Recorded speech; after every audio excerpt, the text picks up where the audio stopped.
The Matrix is everywhere. It is all around us. Even now, in this very room. You can see it when you look out your window or when you turn on your television. You can feel it when you go to work, when you go to church, when you pay your taxes. It is the world that has been pulled over your eyes to blind you from the truth. What truth? That you are a slave, Neo. Like everyone else, you were born into bondage, born into a prison that you cannot smell or taste or touch. A prison for your mind. Welcome to the real world. I know you're out there. I can feel you now. I know that you're afraid. You're afraid of us. You're afraid of change. I don't know the future. I didn't come here to tell you how this is going to end. I came here to tell you how it's going to begin. I'm going to hang up this phone, and then I'm going to show these people what you don't want them to see. I'm going to show them a world without you. A world without rules and controls, without borders or boundaries. A world where anything is possible. Where we go from there is a choice I leave to you.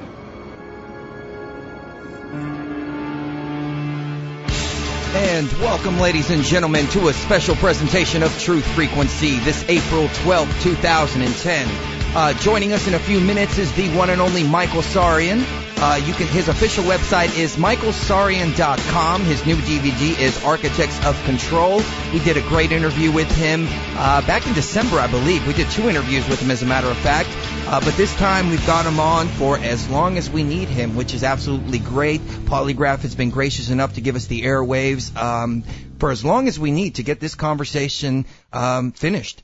Now, the topic of today's discussion will be Theosophy and Helena Blavatsky. Now, one thing that really caught my eye was the fact that the motto for the Theosophic Society is there is no religion higher than truth. And I took a look at that and I said, hey, wait a minute, I've always heard that this was something to be demonized. I've heard that this was something negative and something bad. And then I started reading some of the philosophies of Theosophy. And it really caught my attention. I mean, they believe that the spark of God is in everybody and that we're all equal and that we all have the potential to be this infinite consciousness and to love each other and live in harmony with each other. And it just really piqued my interest, and I wanted to go, wait a minute, why are they demonizing this if this is something to be looked at? So I know Michael Tsarion is an expert on the topic, and so I wanted to pick his brain a little bit and kind of set the record straight. And we're really looking forward to hearing both sides of the discussion. Our phone lines are open. That you can find that at the top of the listening page. It's the 218 number. And also we're going to have our Yahoo IM open. It's Truth Frequency, which is the username for the Yahoo IM. So feel free to send us any questions there. And also post any questions in the chat room. Cherie, do you have anything you want to add before we go to break and bring Michael on? No, I'm just really glad that we're having him on to continue our discussion that we had with him a few months ago. And we're going to be asking him some tough questions about Blavatsky and about the Theosophic Society, and we're going to get down to the bottom of this. Absolutely, absolutely. So on that note, let's take a quick break. We'll be right back with Michael Tsarion.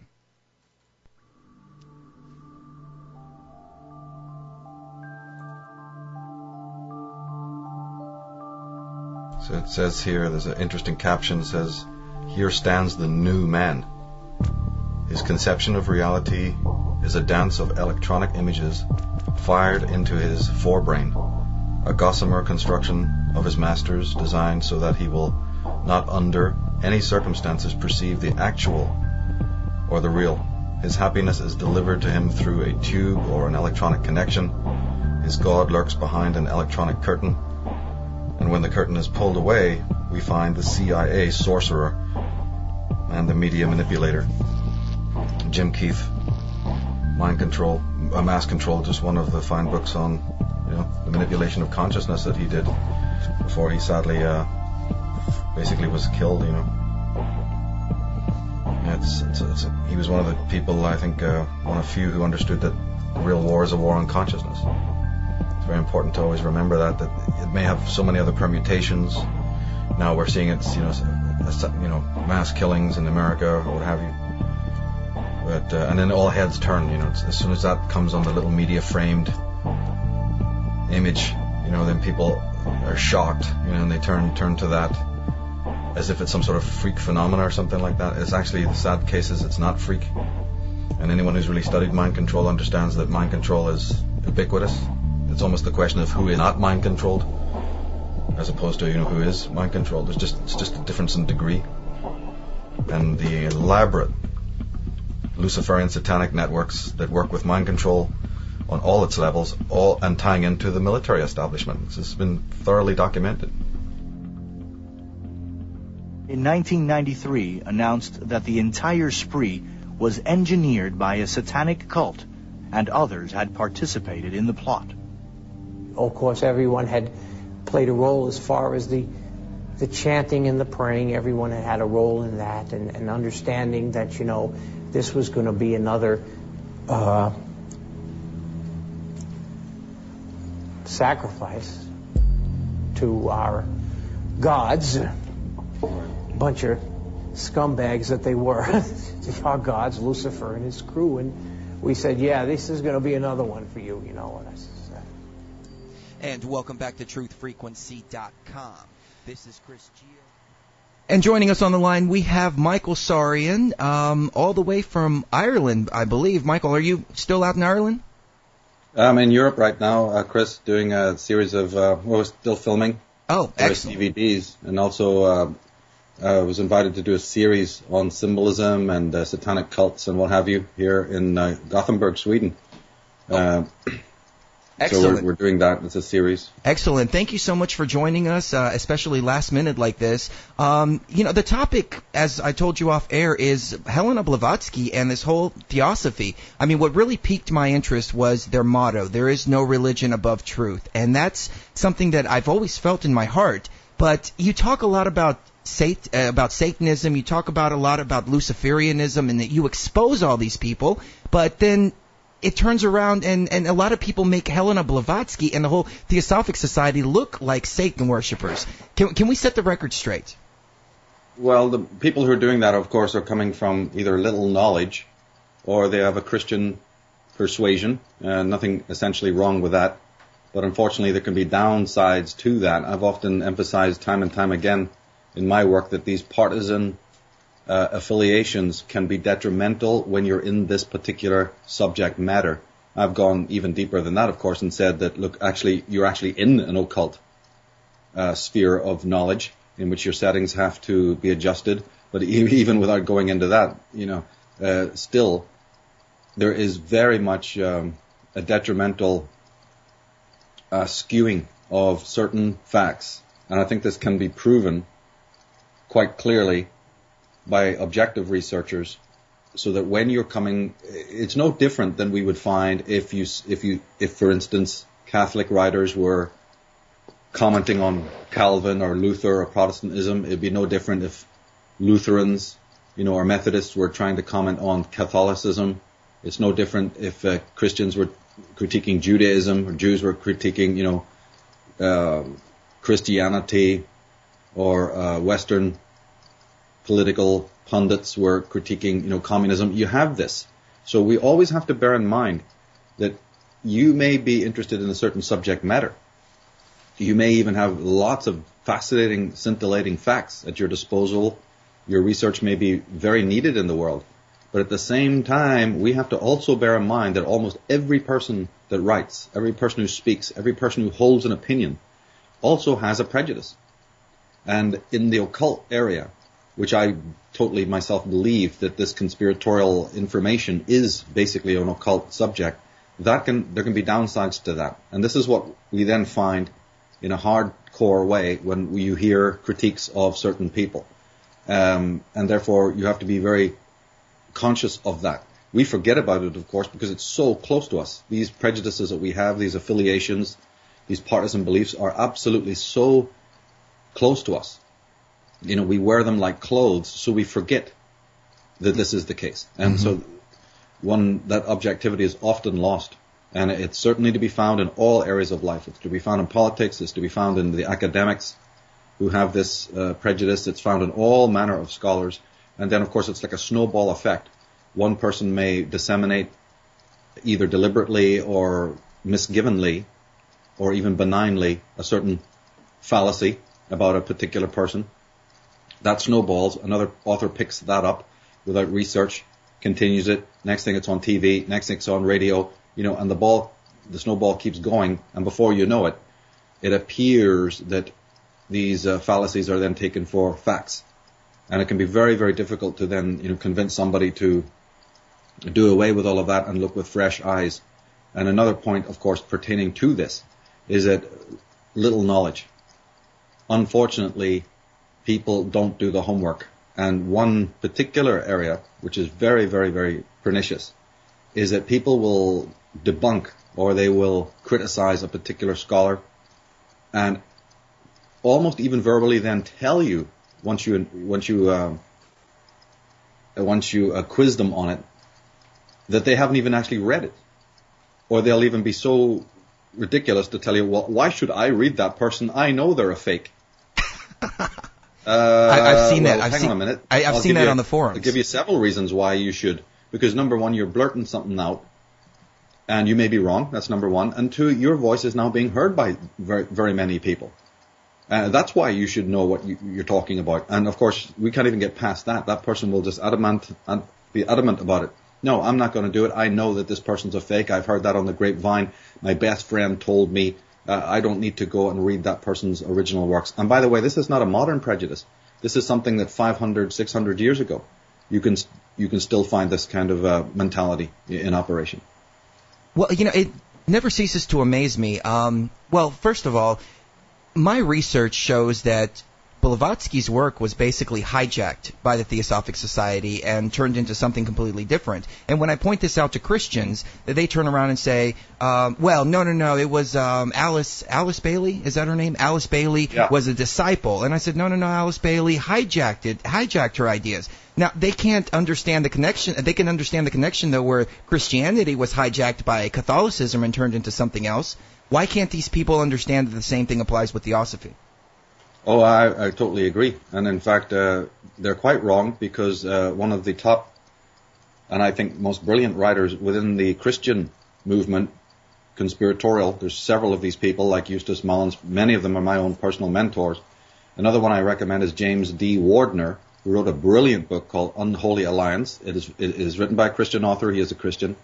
And he absolutely confirms that Blavatsky was swept aside, and clearly shows you that he doesn't implicate her, but he certainly implicates these Masonic Fabian types that she loathed on sight.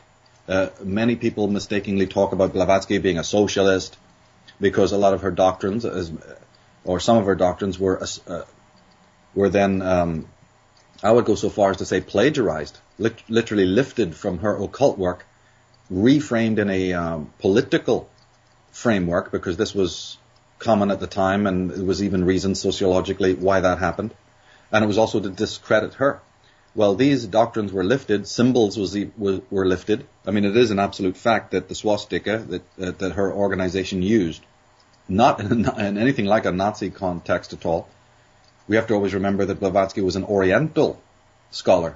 She had very little time for Western mystery traditions or Western intellectual knowledge. She was primarily focused on India and those paths and Tibet. And so she used the swastika as a symbol of the gods, as a symbol of enlightenment. She was very into astrotheology, so the swastika has a legitimate connotation there. Well, of course, then later on, people like Guido von List and other people after she died who called themselves theosophists used those symbols on their political documents, something I don't believe she ever would have endorsed. But people don't need to believe me on that. They should go and read it for themselves and find out. So yeah, certain symbols, certain aspects of her ideology were lifted, reframed, recooked in a different sauce, and then of course she gets the blame. But as a matter of fact, Alice Bailey's husband, and their circle, which was very much a British circle. We have to remember that Blavatsky herself was Russian. She had absolutely no connection whatsoever to any of these Masonic, Illuminati, Rosicrucian, or royal figures. In fact, she warned about them all through her life. And again, if you haven't read her works, then you wouldn't know this, and you'd believe all of this hearsay. Now, having said that, you see, I'm not supremely. First of all, I'm not an authority on Madame Blavatsky. I like her for very specific reasons, which are pretty much independent of a lot of the other ways that she's known. I don't agree with a lot of her work at all. In fact, a lot of my work is to try and, update and renovate many topics. For instance, the concept of the Aryans or the concept of Atlantis. And also I myself, I'm fascinated with the Western mystery tradition. And therefore, that's a huge area in which I would depart from Madame Blavatsky. I am not a fan of Eastern religions, Eastern yogas, or any of that concept pertaining, you see, to a lot of these Vedantic doctrines. I've studied them. I think they're fascinating. But I'm not particularly of that school. She was. So that's one area where, I would have very big differences with her. And there's many other ones as well, including the concepts of root races, and so forth and so on. But that's I have that difference with so many people. So I must say that first of all. But at the same time, I like her because she was a genius. She was a fantastic author who on several points had the most amazing things to say about things that are very, very important. And by the way, I don't know if you know this, but many of her critics, people who on the first reading of her works really disliked her, have actually gone on record to say that later on, as years went by, sometimes even as decades went by, and then they reread her works, they started to find out that many of the things that she was talking about, even some of the most obscure things, actually were coming to pass. So rather than being some sort of grandmother of the New Age movement, or sort of a patron of, masonry or devilish sort of cabals, this woman warned about these cabals all her life, and warned about the New Age movement, warned about the misuse of knowledge, esoteric knowledge, just as Rudolf Steiner did as well. And see, it's on a second and third reading of her works in a new context.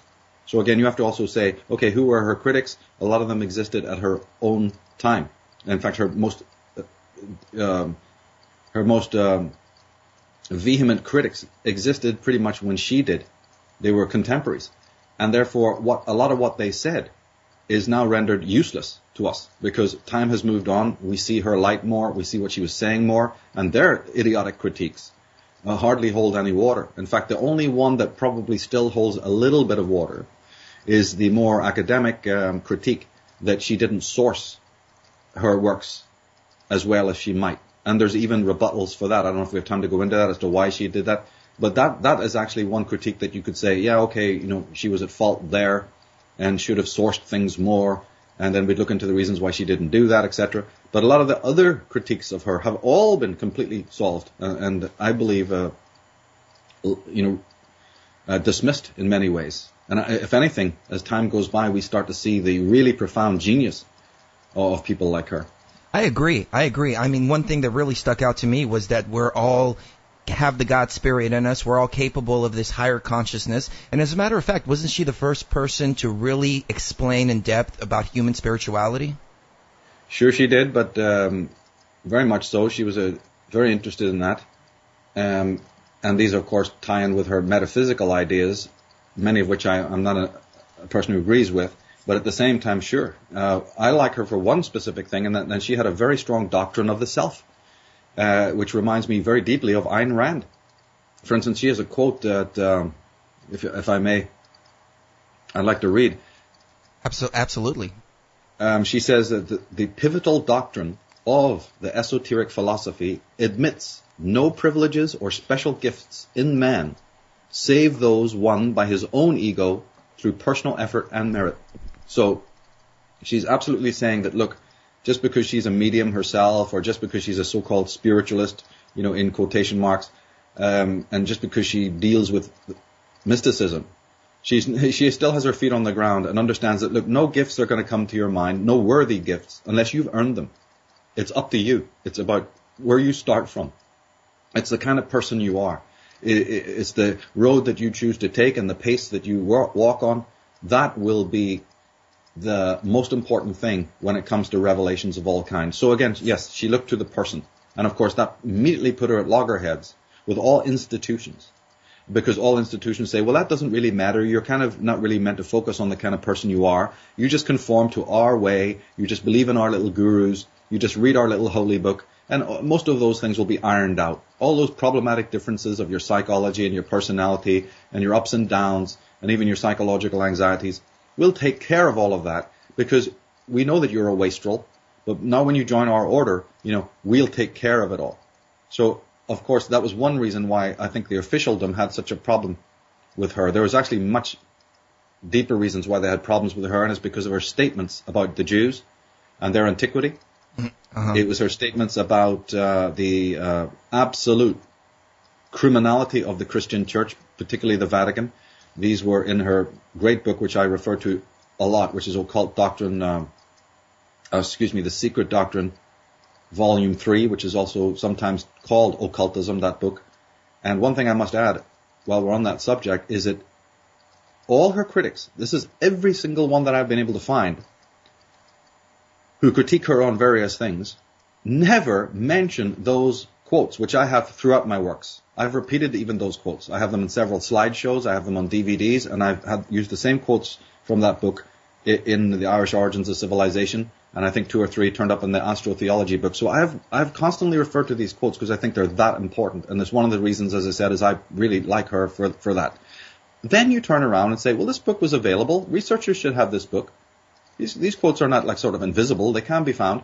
How come then, in the works of all her so-called critics, you never find this? And yet these are the same critics who then blame her about being a Rosicrucian, a Mason, being good friends with Giuseppe Mazzini, the head of the Illuminati, who's meant to have initiated her. And you'll even find terms like this in the work of David Icke, with no sourcing, with no references to when that event took place, or did it even happen, or where's your sources, you see? So this snowball effect, where even very great scholars and researchers can make this mistake just because they've happened to hear about it.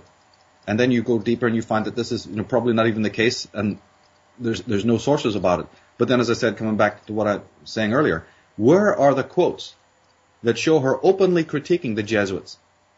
And then what do you make of critics who blame her of being a member of the Illuminati? This is just one area where they criticize her.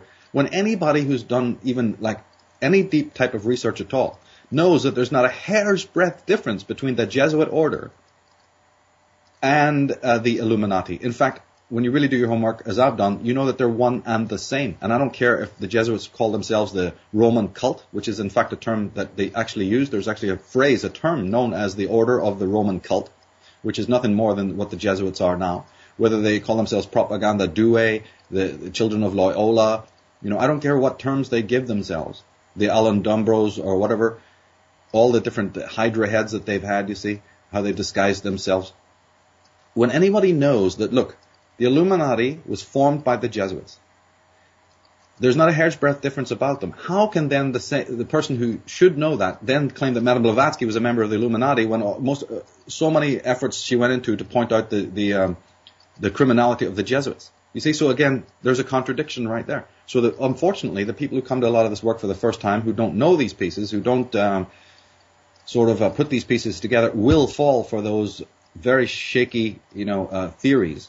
And that's why I spend a little bit more time going into Blavatsky, not because I'm a Blavatskyite or a theosophist. It's just I hate that kind of thing. And since my work is so full of references of other teachers and thinkers, I will spend the extra time to clear up the disinformation on Blavatsky, because I just will not tolerate it, because it's absolutely contradictory, and I can point out the areas where it's contradictory. And I'm really glad that you gave me the opportunity to go into it a little bit in this particular interview. Oh, absolutely. That's one thing that I want to clear up too, is a lot of the inconsistencies, because I see them all over the place, and I want to get to the truth. And I know we won't be able to even scratch the surface, but we do have unlimited time, so feel free to take as much time as you'd like. One thing that really stuck out though is that over 120 years ago, she was calling out the Catholic Church and all the evils there, and we're starting to see it all come out now. The Vatican is crumbling, in my opinion, with all these scandals and this child sex, and the way the Pope is just defending everybody. So, and that's just the surface of the corruption of the Vatican.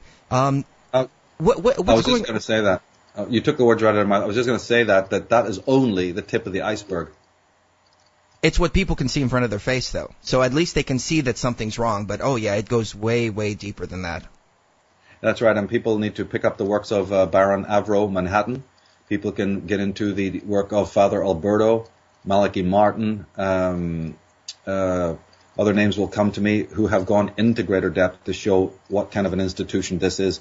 But people can find these references in my work and on the websites to these books. There's many, many books on the Jesuit order. Certainly I'd recommend the work of Eric John Phelps, you see, and others will come to mind. But I can certainly even be contacted for lists of this work. But I would certainly put at the top of the list is Baron Avro Manhattan. His works can now be found, at least most of them, on Amazon and other places. Let me ask you this.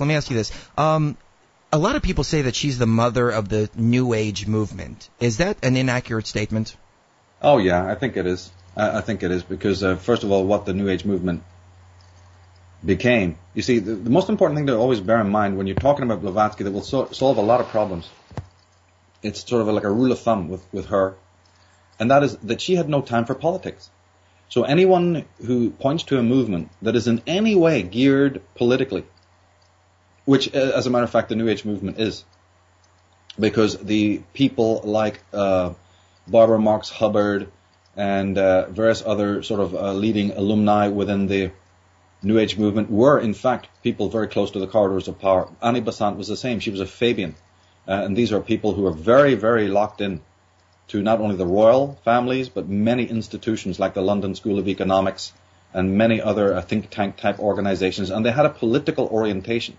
And when I say political, I'm also talking royal, because the Theosophical Society later on started to very much lean towards. One of the reasons why I think it was hijacked is because they wanted the nobility to become involved. Nobility have always been interested in Masonry and quasi-Masonic orders. We know this.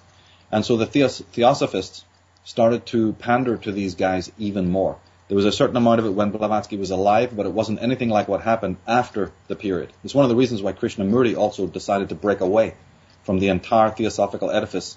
His reasons were primarily philosophical, but he also loathed the fact that it was just knee-deep in all sorts of, dukes and princes and all sorts of royalty who were, spurious in his eyes.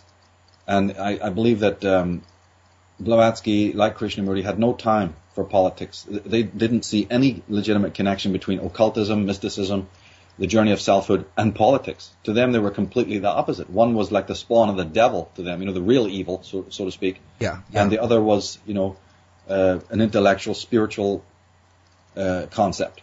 But this changed.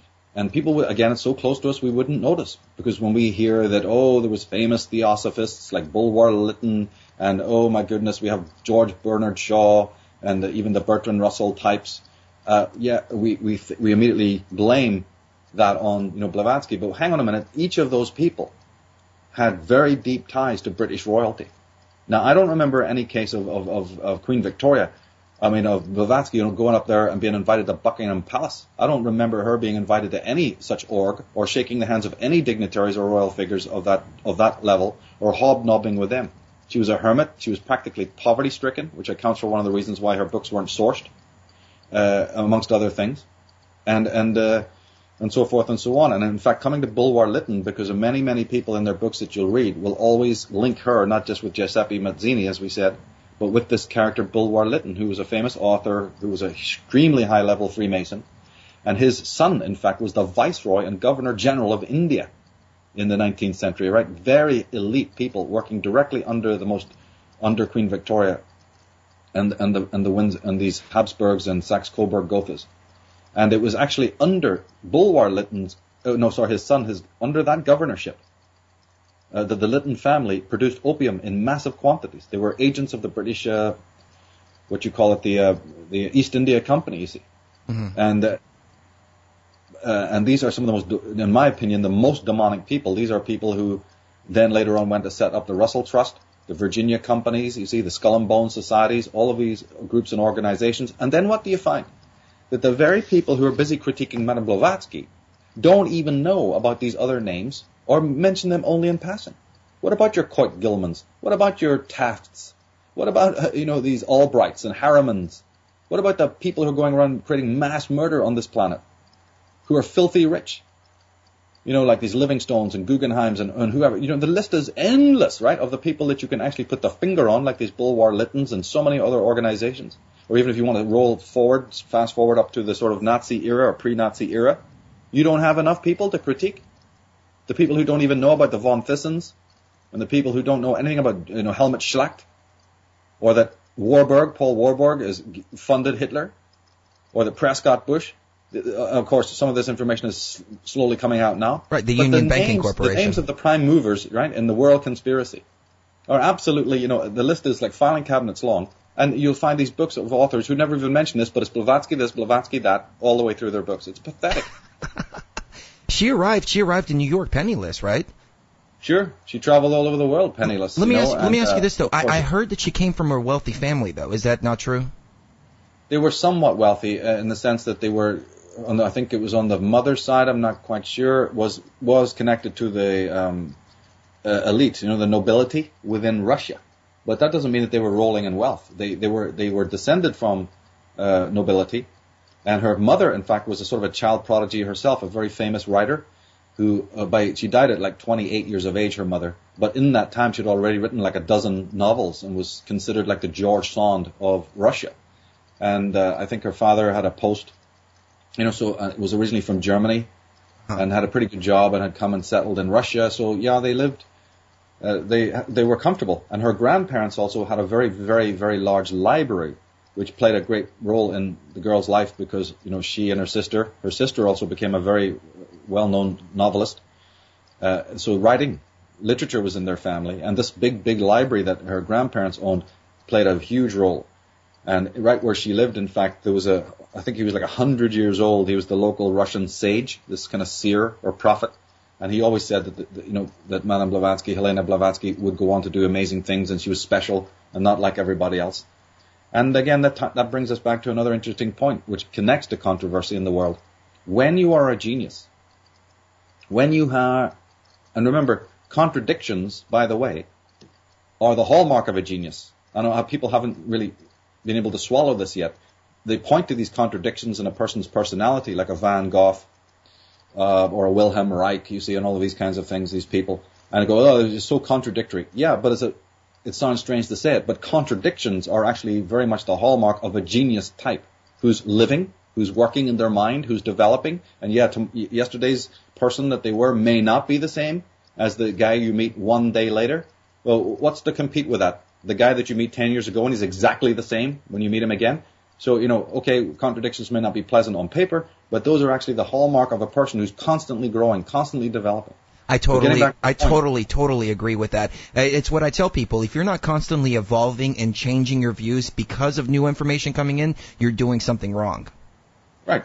And then getting back to Blavatsky, you see, this is a woman as well. Hey, not only that, she's not just a normal introvert, a normal prodigy, a normal sort of a scholarly person who doesn't want to get married and doesn't want to, go to work in a factory or join the military or, anything else that these families encourage people to do, right? In fact, she had to live on a military barracks after the mother died. So her father, they lived in the custody of a military barracks for a long period of time, and she was shunted about from here to there. But of course, what happens in a girl's life in the Victorian age, the very first thing you know is that they're being married off to some, guy 30 years older than them or what have you.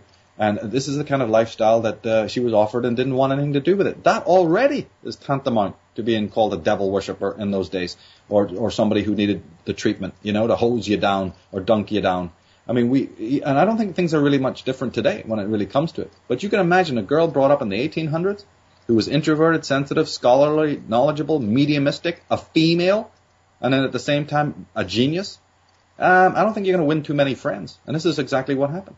And it's part of the reason why she took off. It's one of the reasons why she got on horseback and buggered off to Egypt first, I think it was, and then tried to make her way, from there over into India. Then that didn't work because they actually didn't let her into Tibet.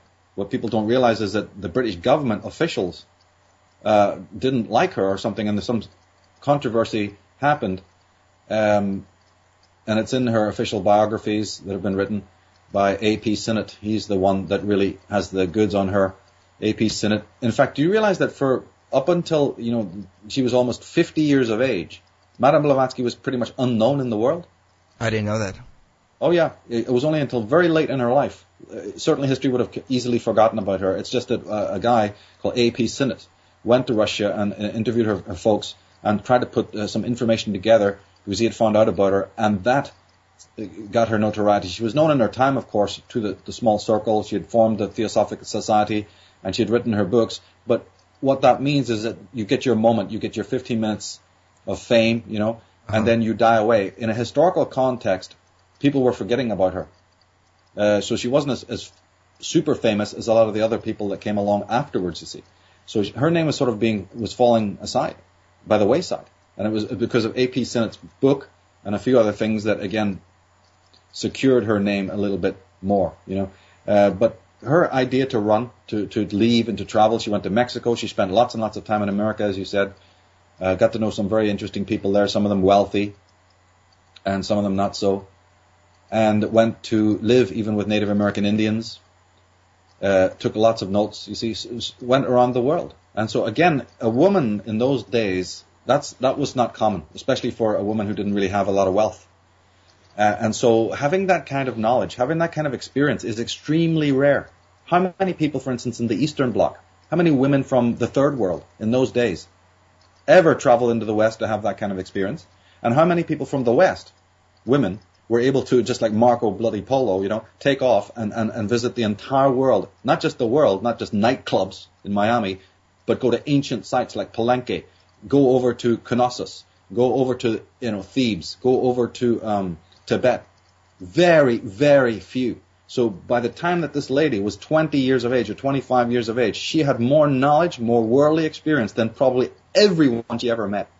And then she went into counseling. She used to have these people come to her home. She'd do readings. She'd do consultations. And most of those backstabbing, I'm not going to use my Irish, but most of those backstabbing people would then go away, and they'd be the very ones, Chris, to write her up and criticize her and say all sorts of slanderous things. All the people she entertained. Amazing. Yeah. Her secretary, J.R.S. Mead, said that there wasn't a thing in her house that she didn't give to her guests. If her guests came to her premises, her house, everything was theirs. She had open house all the time. She was one of the most generous people that she ever knew. She lavished gifts and favor and time and energy on her friends openly, and was an extremely humanitarian person, and was very, very tolerant of some of the freakiest people coming to badger her with her life story. And therefore, and then the most saddest thing of all, which often follows genius types, is that these are the very people then who go to the journalists and the newspapers and the scandal mongers, you see, and talk about her this and her that, and all sorts of weirdness. She smokes too many cigarettes. My goodness, she's very fat. She doesn't care about her appearance, etc., etc., etc. So, you're dealing with layers and layers and layers of scandal. It's just, and I put it down to the same fate as what women suffered in those days. This is the reason why the George Eliots and the Jane Austens had to, in the early days, change their names to write as men. Emily Bronte had to do it. Charlotte Bronte had to do it. There's barely a female writer that you can think of until you come up to the time of, say, the Gothic novel with, Mary Shelley, and what's her name? The one who originated the Gothic novel was actually a woman. That's an interesting subject, by the way. Anne something, I can't remember her name right now. But that's quite late. That's already, you're well into the middle of the 1900s. Previous to the 19th century, women could barely use their own name when they wrote even a book or a novel. I didn't know that. Oh, yeah. Wow. It has to be born in mind. Let me ask your take on this. Somebody in the chat room is asking, what do you think about Manly P. Hall? I've learned a lot from Manly Palmer Hall. His book was, a friend in California gave me his book in 1981. It was a really big, in those days it was the oversized hardback. They kind of made it smaller now, The Secret Teachings of All Ages. And the reason why I like it, like that book and like that work, is because, number one, it's really good. It's really well written. And also is because that book, if you read it, will save you 30 years reading a load of other junk. He compresses so much into that one book, The Secret Teachings of All Ages. He's written many others, of course. That is a very good book to use to help the beginner. And I've often even given that book to associates, people, that have shown an interest. I will always recommend that to them because it's so good for that purpose as a reference book. Again, I'm not that up on a lot of the other stuff he wrote or what his own order was into. But again, see, the other thing about Manly Palmer Hall was that even though he was a Freemason and things like that, he also spoke about the dark side of these secret societies. And I have great respect for insiders who do that. In fact, my work wouldn't even exist without these insiders, because there's really not that much information that you can go to that's legitimate just on the street level when you get into conspiracy, unfortunately. You're going to end up going to the Carol Quigleys and the generals, and the priests and the clergymen and the whistleblowers from within. And I put Manly Palmer Hall into that category. We've learned more from an Aldous Huxley. We've learned more from a Lieutenant Colonel James Bogue-Wrights. We've learned, and this is happening right now, as a matter of fact. There's whistleblowing books by, like Webley, what's his name, Smedley Butler. War is a Racket, and so many others I could name if I had the time. These are insiders. They've been behind the veil of national security. They know firsthand. They've wined and dined with the lieutenants of the Black Lodge. They have sat beside the politicians. They've overheard. They know things from within, and therefore their books are of maximum importance. And therefore I put people like Manly Palmer Hall in that category. They traveled the world. Doors were open to them that were not open to everybody else. And therefore you may not like them, but that's okay. Their work may still have value, just in the same way that you might like something, but it may not be good for you. You may like to eat a lot of sugar. It doesn't mean it's good for you. Well, the reverse is the case. You may not like something, not like it, but it could be absolutely brilliant in a wider context. And see, I've always borne that in mind, because I don't come from any partisan belief. I grew up surrounded by people in the New Age movement, and within a very short time I wanted nothing to do with them. I was right in the heart of it. Back and quite from an earlier time as well. What is the New Age movement? I mean, how would that be defined? Well, that's again, a whole subject in itself. Of course, the New Age movement I'm talking about would have been started by. It's hard to say. From an American context, you've got the Reverend Paul Solomon, who I have a lot of respect for. My own grandfather was involved with that, Tara Singh. And then you have the East Coast variety, like the Barbara Marx Hubbards, and you have, it might be, you could take it back to even people like Edgar Cayce and so forth and so on. But I would always define the negative aspect of it. All I can do is talk from personal experience. I can only say that a couple of the things I didn't like, personally, was that I'm a very good reader of people, and therefore, if somebody's personality, way of living, I don't even know what you really call it, doesn't jive with what they're talking about. And I don't mean them having bullet holes. I don't mind that. I don't mind a few rough edges. You know what I'm saying? It's fine. Mm-hmm. I'm not talking about those superficial things. I'm talking about something a little bit deeper than that. If I have even the hair's breadth feeling that somebody's a charlatan, or somebody's not living up to what they're meant to be espousing, it's almost like I break into a sweat. I can feel it. And I find that a lot in the New Age movement. I ended up, later on I'd be able to put language to it, and then realize, okay, this thing is just riddled with charlatans, even though there's some fantastic people within that movement. But the trouble was then that in my personal life, my personal destiny, the people that influenced me the most, personally I'm talking about now, so I can't speak for anybody else, turned out to be people who were not even remotely connected with the New Age movement, yet they were great sacred geometrists, or they were great teachers or artists or poets or thinkers or writers or whatever. And then I started to realize that, wait a minute, there's this big promissory note over here, but all I'm really seeing is collectivism. In the New Age movement, there's this collectivism, constant collectivism, ashrams, getting together, hugging, and all this stuff that I'm really not into. And then, as I said, this sort of core charlatanism, this label reading aspect, and Socrates would have called it, this idea that you talk to one guy and he thinks he's an expert on everything just because, he specializes in making chairs. He's an expert on every other subject under the sun. So I would find this in that New Age movement, that there's a lot of people here, because they have a certain amount of knowledge about one thing, they now are like, label readers, and they'll try to pretend to you that they really are experts on everything else. I find this sort of intellectual arrogance, and I have a meter for that. I don't like it. I don't like it in academic circles. when I grew up in Ireland with my dad and his people, and I didn't like it when I, moved to America and was in the center of all of this. And one of, I think, the other reasons why I didn't like it, I guess that's it really, is because, I don't know, I saw this schism or dichotomy, between what people were saying and writing and the way their own lives were. Then, of course, I just got influenced by other people that were not even remotely connected to it. And I like that. I like that bohemian quality where these people weren't pretentious. They were just ordinary people, but they had extraordinary knowledge.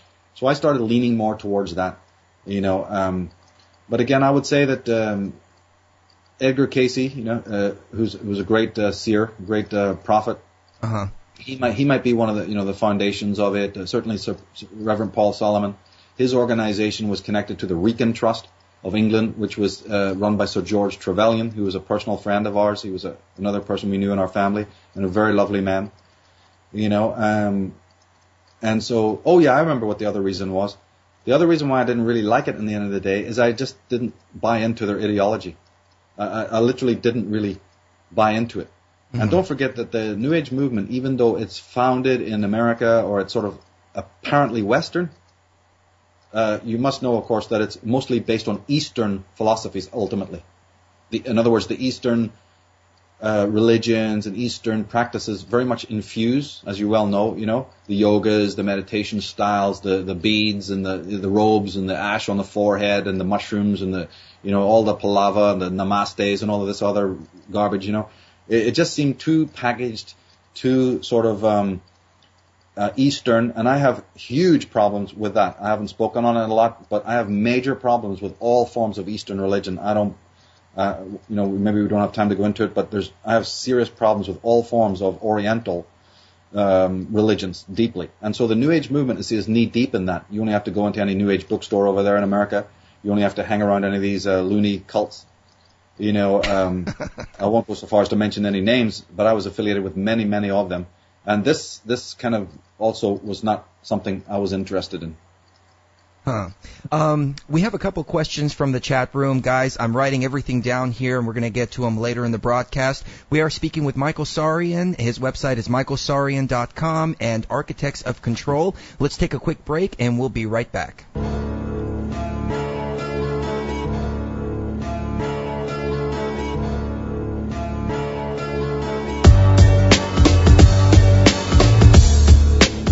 You ever heard that phrase, everyone knows that, mate? Well, why does everyone know that? Well, it's because this system is controlled by what I call repeaters. They're people in the situations of power and influence who just repeat what someone else tells them. A doctor is repeating what they were told at medical school and what the drug companies tell them.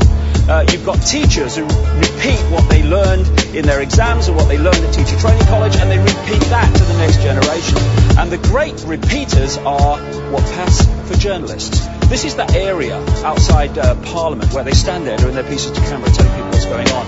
Here we have the crews waiting for the journalists to come across from Westminster and stand there and tell them what's happening in the world. The fact is they don't know what's happening. They know nothing. So this is what they should be saying if they were telling the truth.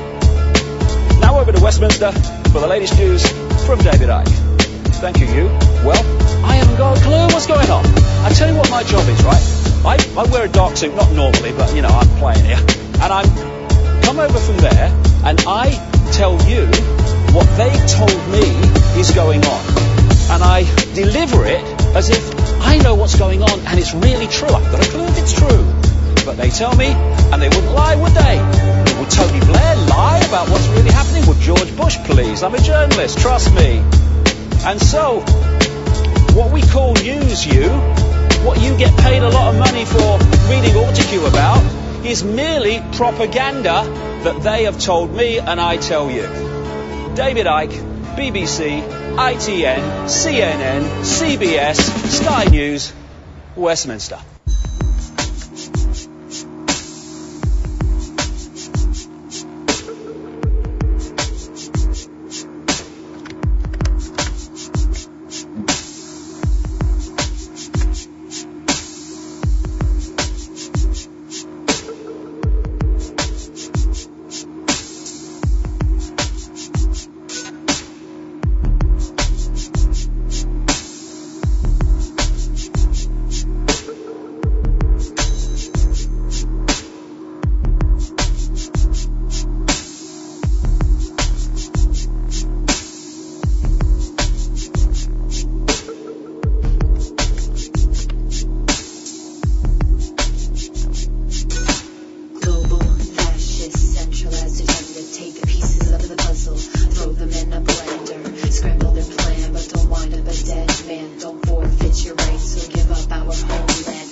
therapeutic, cumulative over time. A virus from a lab escapes through tubes installed in brains, pricking and prodding through our cellular membranes. The people that are animated will find out it's fabricated, serum is contaminated. Don't take the vaccine. Theories become fact, but at first are ridiculed. Deceptions fall to pieces when the truth is being pursued. I'm going down the rabbit hole and bursting bubbles of fiction. And Bo is the new addiction away from their jurisdiction. And it's your program reception that's led us through this inflection toward a world of uniformity, where all you feel is apathy. Waking up is horrifying, beautiful, you're done denying. Expose and disclose, enough with the lies. Totalitarian tiptoe.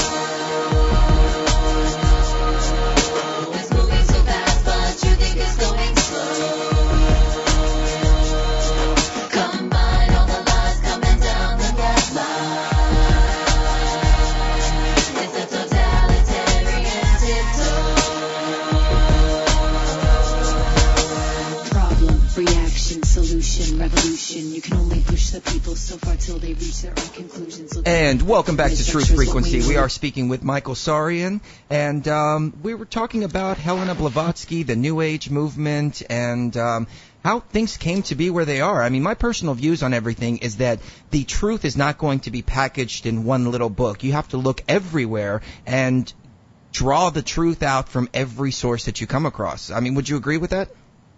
Of course. I mean, that's mythology teaches us this.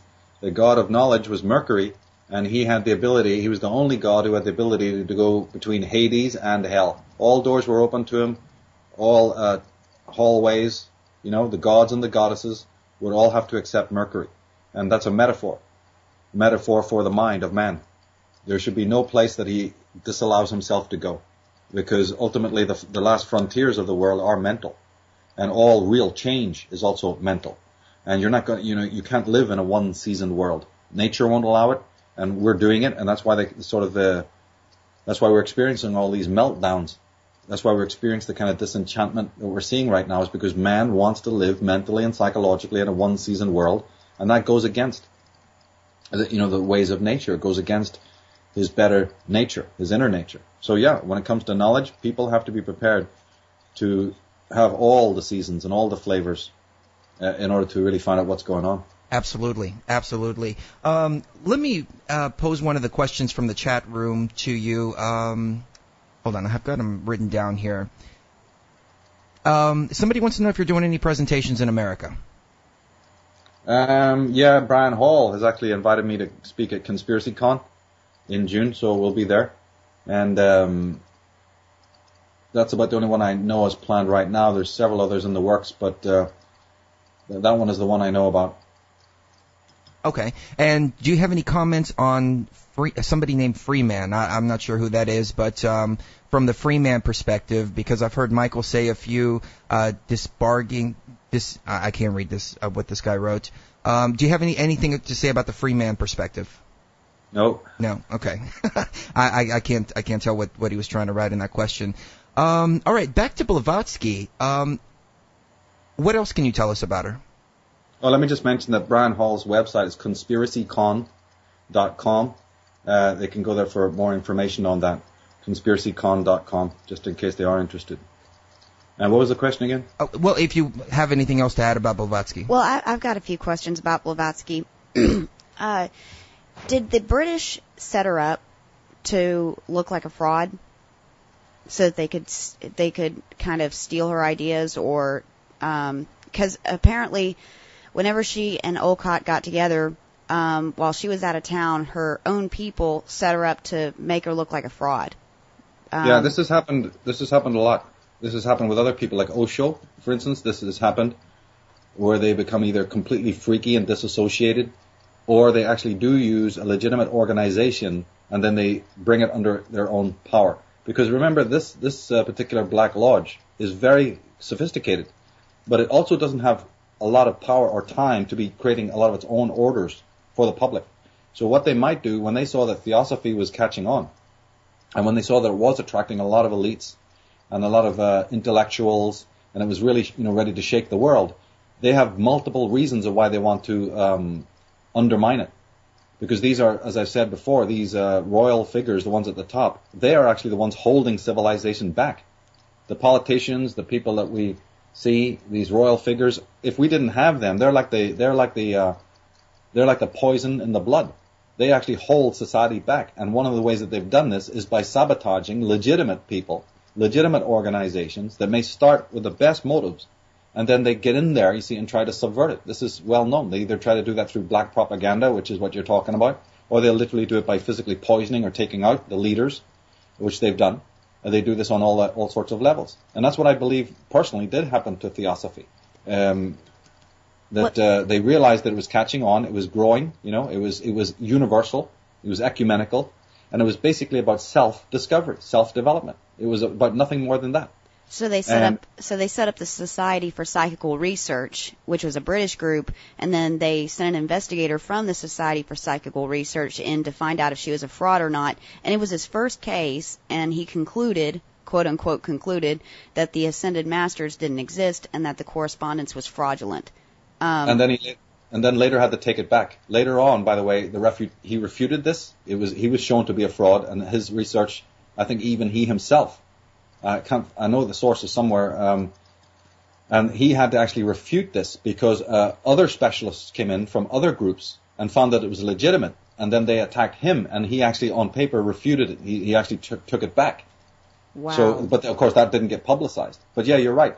And don't forget, we're talking about Blavatsky, and in context, I am no fan of any of these spiritualist movements that grew out of England at the time. I think they're highly spurious. I think they were controlled by the Fabian network. And although there's no real evidence of this, I believe that this Fabian network were deeply threatened by Blavatsky because she was on to them. And they didn't want that. They didn't want an order as powerful as hers was becoming to do this. And by the time that the book I'm talking about, Secret Doctrine Volume 3, came out, they knew that she was on to them, and people would read this book, and she was now starting to comment on these people and point out who they were. And of course, this then alerted them, I think. Did she do that in the volumes 3 and 4 of the Secret Doctrine that were never published? Yeah, I think that they're very hard to find. I have one, so but it's from an out of print. Oh, it's wow. a facsimile. It's not even the original. So trying to get the original of that book, I wouldn't even want to try to do that because it would probably be so expensive, even if it exists.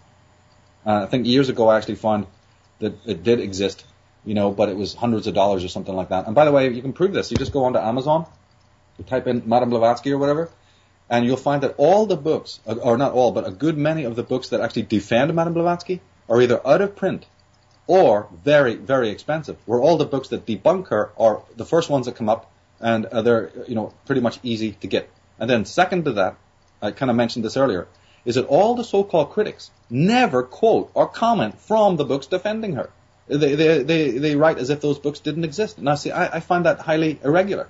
And most importantly, they don't refer to the comments that I have found that openly show that she was apolitical and she was very much against the power of the Vatican and also the Jesuit order, and that she understood that they were Illuminati-based. And people can find these quotes in my work, you see. And then if I find that other so-called critics are not even referring to this, but then calling her that she was herself Illuminati or that she herself was part of these organizations, that's a direct and blatant contradiction. Wow. And do you think maybe another reason why the British set her up was because of the effect that she had on India and she helped India in a way to take back their culture from the British? Yeah. So you think of course. It was partly political as well? Yes, I would say so. Wow. Because again, she was a person who wanted very deeply. This was one thing she wanted to do, which was create a kind of a mystery school setup, which would be completely ecumenical, where East meets West. And this, of course, went against the agenda of the ruling elites, who think that they're just the biggest honchos, and that the East is just full of a bunch of pygmies that they can push about.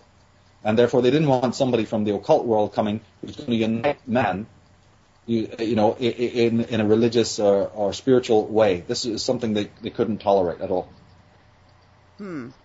Wow. There's also a theory that the Theosophists communicated with these ascended masters through the use of astral projection. Is this true, or is this a fraudulent claim, or what was going on with that? Well, I come from the Krishnamurti school, so we have no time for that at all. Whether it's even, I think it is true. I've read deeply on the subject, and I do believe that these forces, let's say, exist. And it is very possible for people in what is known as lower psychicism to be contacted by these beings. There's lots and lots of evidence for this. It's a well-known phenomena that when you start to open your mind, and we're not just talking about Blavatsky here, let's just keep general about spiritualism in general. And that is that when you start to open your mind, or as the Vedic people would say, when you start to work with the Kundalini or open the chakras or whatever, sort of vernacular you want to use. And this, by the way, this very much goes for those who think that taking ayahuasca and all these other things is also a backdoor into this.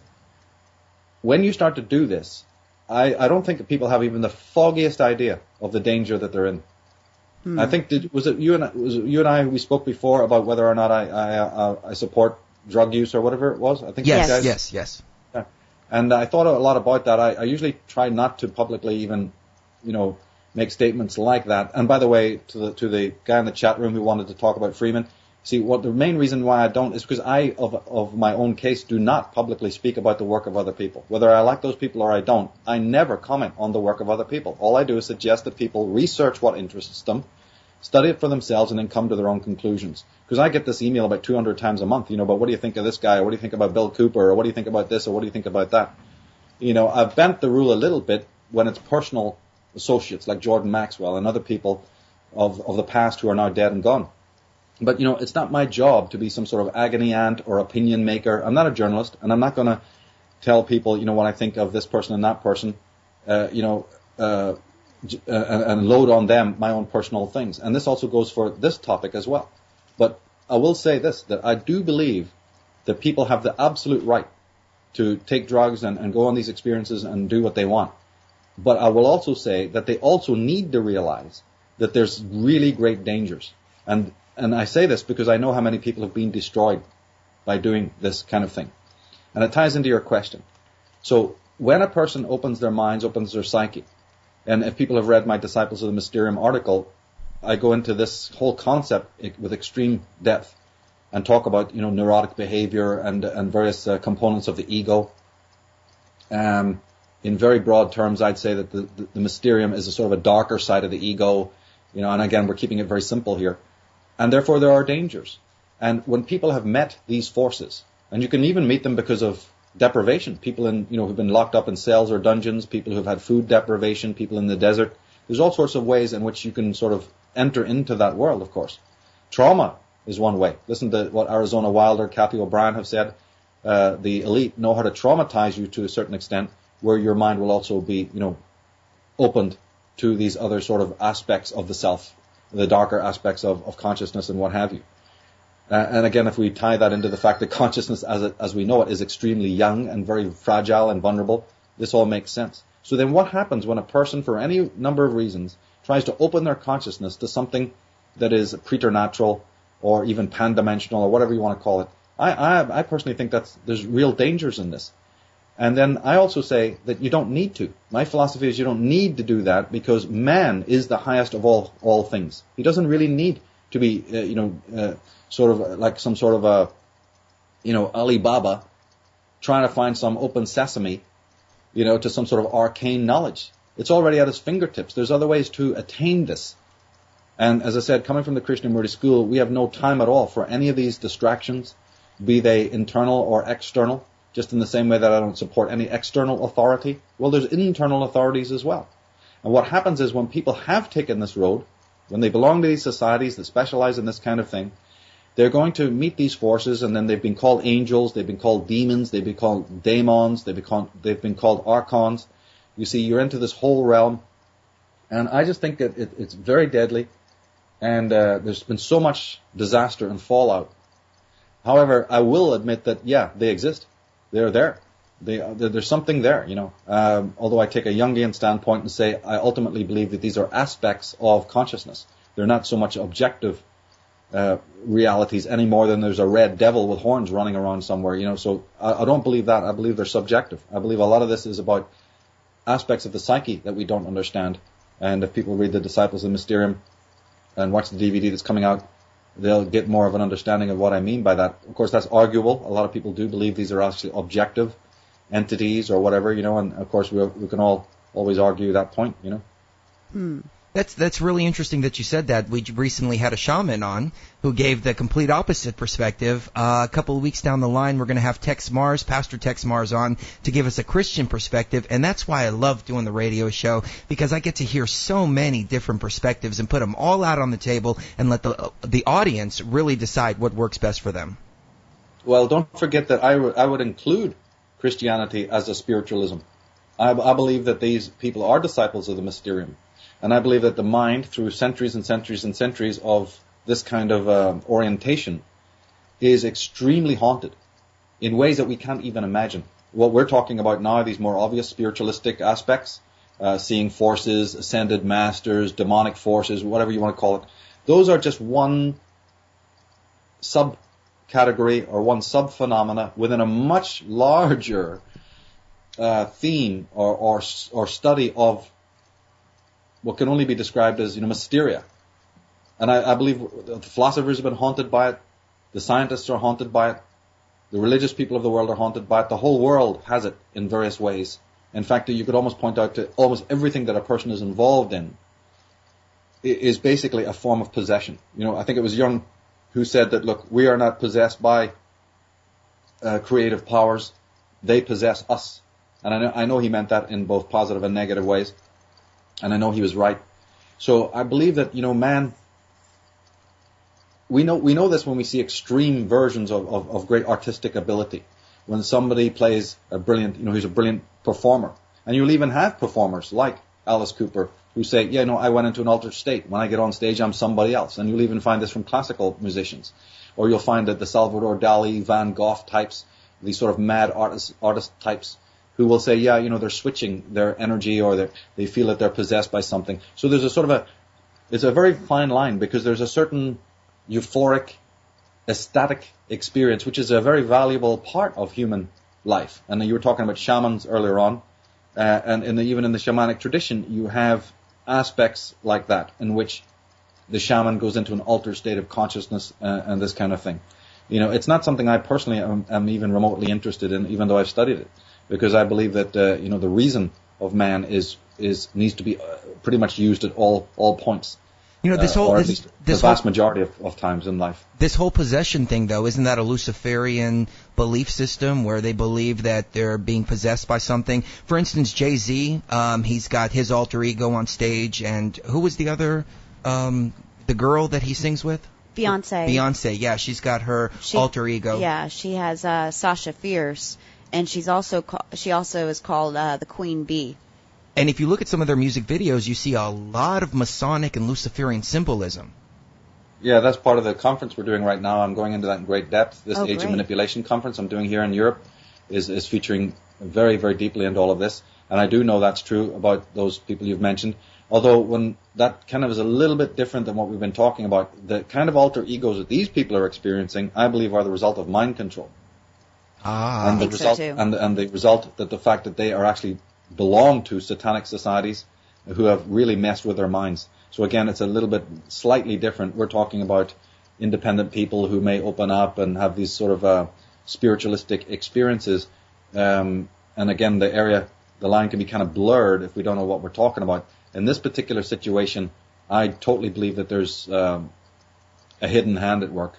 In most of these celebrities that are like this, they are not in control at all of their imagery, their stage shows, their stage personas, the various symbolism at all. I think, I've proven to myself, and I hope to other people, that there are these worldwide satanic networks. I've talked about them for years.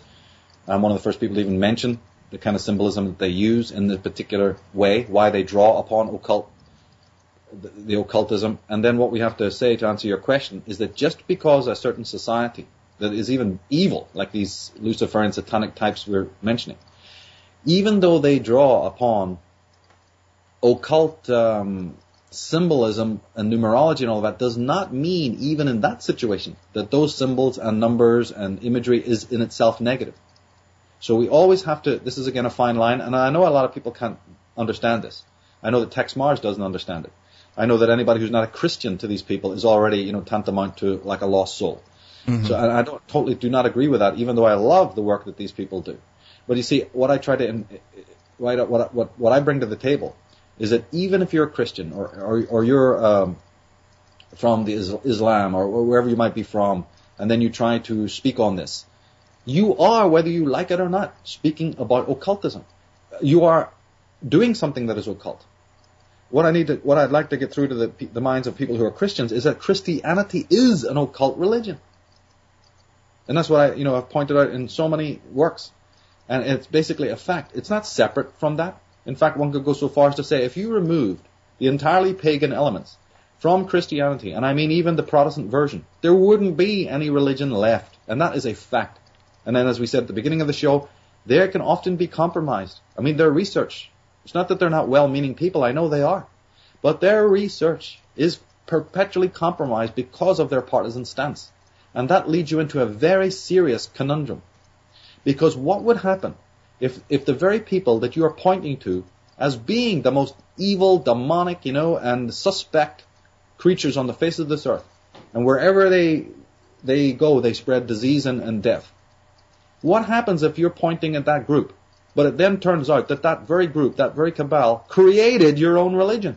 Uh-huh. Mm-hmm. We have to ask this question. I'm not making any point about it, but I'm just saying, we've got to take this on board. And if that is in fact the case, do you see how illegitimate that then becomes? I think and religion... that's the standpoint that I have. I believe that I welcome all tenets. I've said this umpteen times. I welcome all the divisions and legions and tents on the valley as we arm ourselves up to deal with the real enemy. I welcome it. I don't mind if you fly your own banner. I'm cool with that. But at the same time, if you try to territorialize it and then say we are the only ones it's only our swords that are going to deal with the enemy. And if there's infighting in the camp, then what do you need an enemy for? This is a simple strategy. You don't need to be Erwin Rommel to work this out.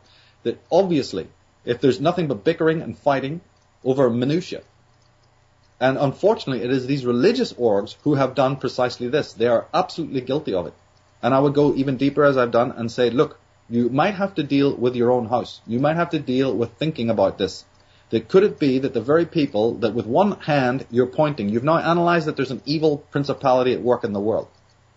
But my point to these people is what would happen if you then found out that working in another way, these are the very forces who have created the very Judeo-Christian models, theosophy, teaching theologies, and so forth and so on. And that cannot be doubted, because in the Vatican is nothing but pagan symbols, Egyptian symbols, Atonist symbols, solar cult symbols, and it is absolutely no different in the Protestant religion. Nobody can deny that point. And that's why they had to hijack theosophy. Because it's one of the reasons. Theosophy attempts to bring all religions together to try to flesh out what's true and what's not and bring people to a higher understanding of spirituality. And they had to stop that.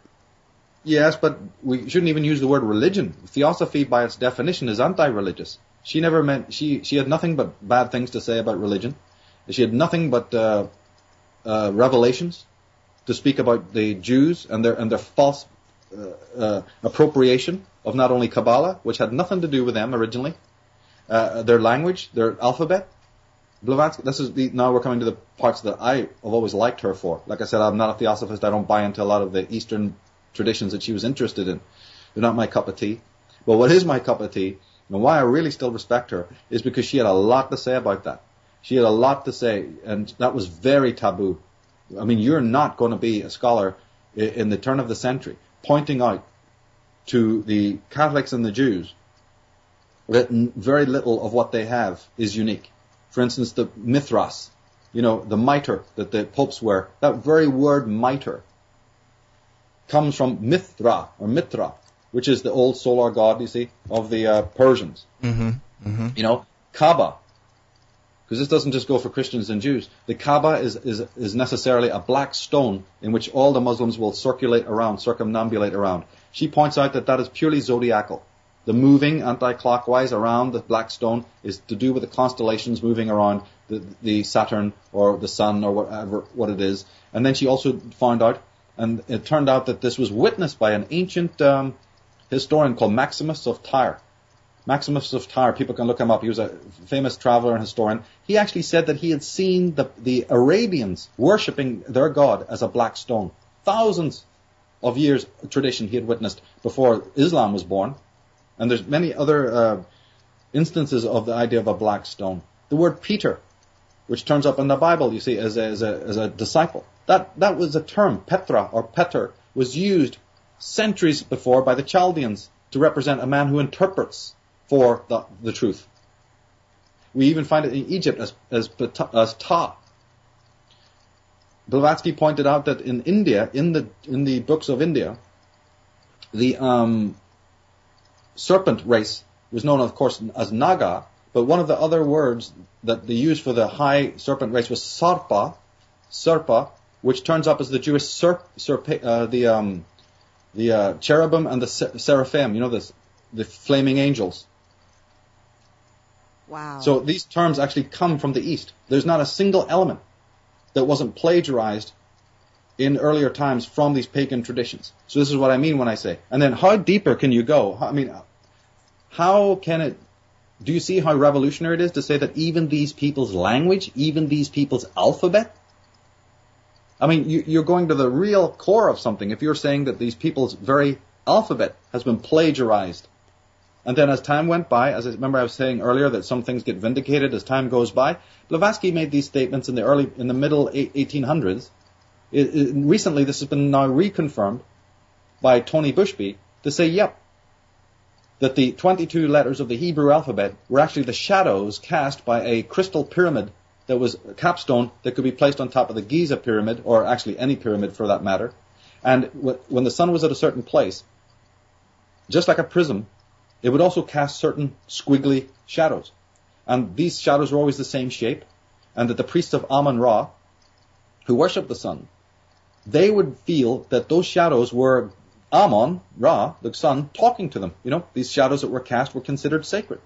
And therefore they wrote these squiggly lines down, and that became their hieratic writing. It's not the hieroglyphics. The hieroglyphics have been put in front of us as if that's the only language that the Egyptians had, which of course is absolute nonsense. You have to have a different kind of writing to be able to build a pyramid. And everyone is quizzed, oh, well, that's lost. That's the lost language of the Egyptians. No, it isn't. It's the language that's sitting right in front of you when you look at the 22 so-called Jewish or Hebrew script. That is the ancient, priestly, sacred writing of the Jews, of the Egyptians, the original Egyptian adepts, by the way, not even of the Egyptian people. This was the religious temple, what's called hieratic, meaning the priestly script that was then later appropriated. It came out with Akhenaten, you see, it came out with the Egyptian high adepts, and then it finally became Jewish when you really know what the word Jewish really represents. It has nothing to do with the Jewish religion, it has to do with the Judites and the very powerful elites that left Egypt with Akhenaten. This has been confirmed in the last 5-10 years. But Blavatsky was already talking about it. Valentine Straighton was talking about it, another author from the 1800s. Norman Lockyer, the great astronomer and expert on temple design that I refer to in my astrotheology book, also mentioned that the Hebrew language, the Hebrew letters, were Egyptian. And if people read my astrotheology book, all the evidence is in there, all these quotes and sources are put there. Yeah, Blavatsky was saying this years ago. So by looking at these pagan elements, then obviously it's a little bit dodgy to then say that just because you've now repackaged yourselves, you're now pointing at all of these so-called other groups and telling the world that they're Luciferian, they're evil, they're demonic, when your own order is subterraneanly connected. And so this is the major issue. Now, I'm talking more there about the institutionalization of religion. I'm not commenting on individual people's personal spiritual beliefs. You see, that's nobody's business but a person's own beliefs. What I can find my critiques to is the institutionalization of this, which anybody can study, and many Christians like Tex Mars and Eustace Mullins and G. Edward Griffin and also Dr. Wardner, many Christians have gone into this. It's just I hope that with time they'll even go deeper and see more things that they are not really aware of right now. So Blavatsky was basically attempting to pull back the curtain of the doctrinal secrecy and the contemporary religious institutions of the day and that was one of the main problems that they saw Exactly. with her. And she, by doing that, remember, and doing it in that way, she came up directly to confront them. Wow. The highest powers. I mean, the Templars, the ones who are really at the top of the ladder. I have a quote, by the way, from her first books, Isis Unveiled. Can I read it? Yeah, sure. She says that most of the bodies, such as the ancient and accepted Scottish rite, the rite of Avignon, this is a place in France, the Order of the Temple, are nearly all the offspring of the sons of Ignatius Loyola. Okay, today we've got the, Eric John Phelps, and we've got all these people talking about the Jesuits, and it's mighty wonderful, and it's hard to take, and oh my goodness, how are we going to get around all of this? 100 years ago, she had already put her, thumbnail right on the problem, talking about the Orient, the Grand Orient Lodges, the Knights Templars, these French rites, the Scottish rite. And people damn well know that the top of the Scottish rite, that's why it's called Scottish, is because it directly links to the Knights Templar. Then the Scottish rite is very akin to the Shriners, who are some of the most powerful secret orders in Masonry. Very high degree.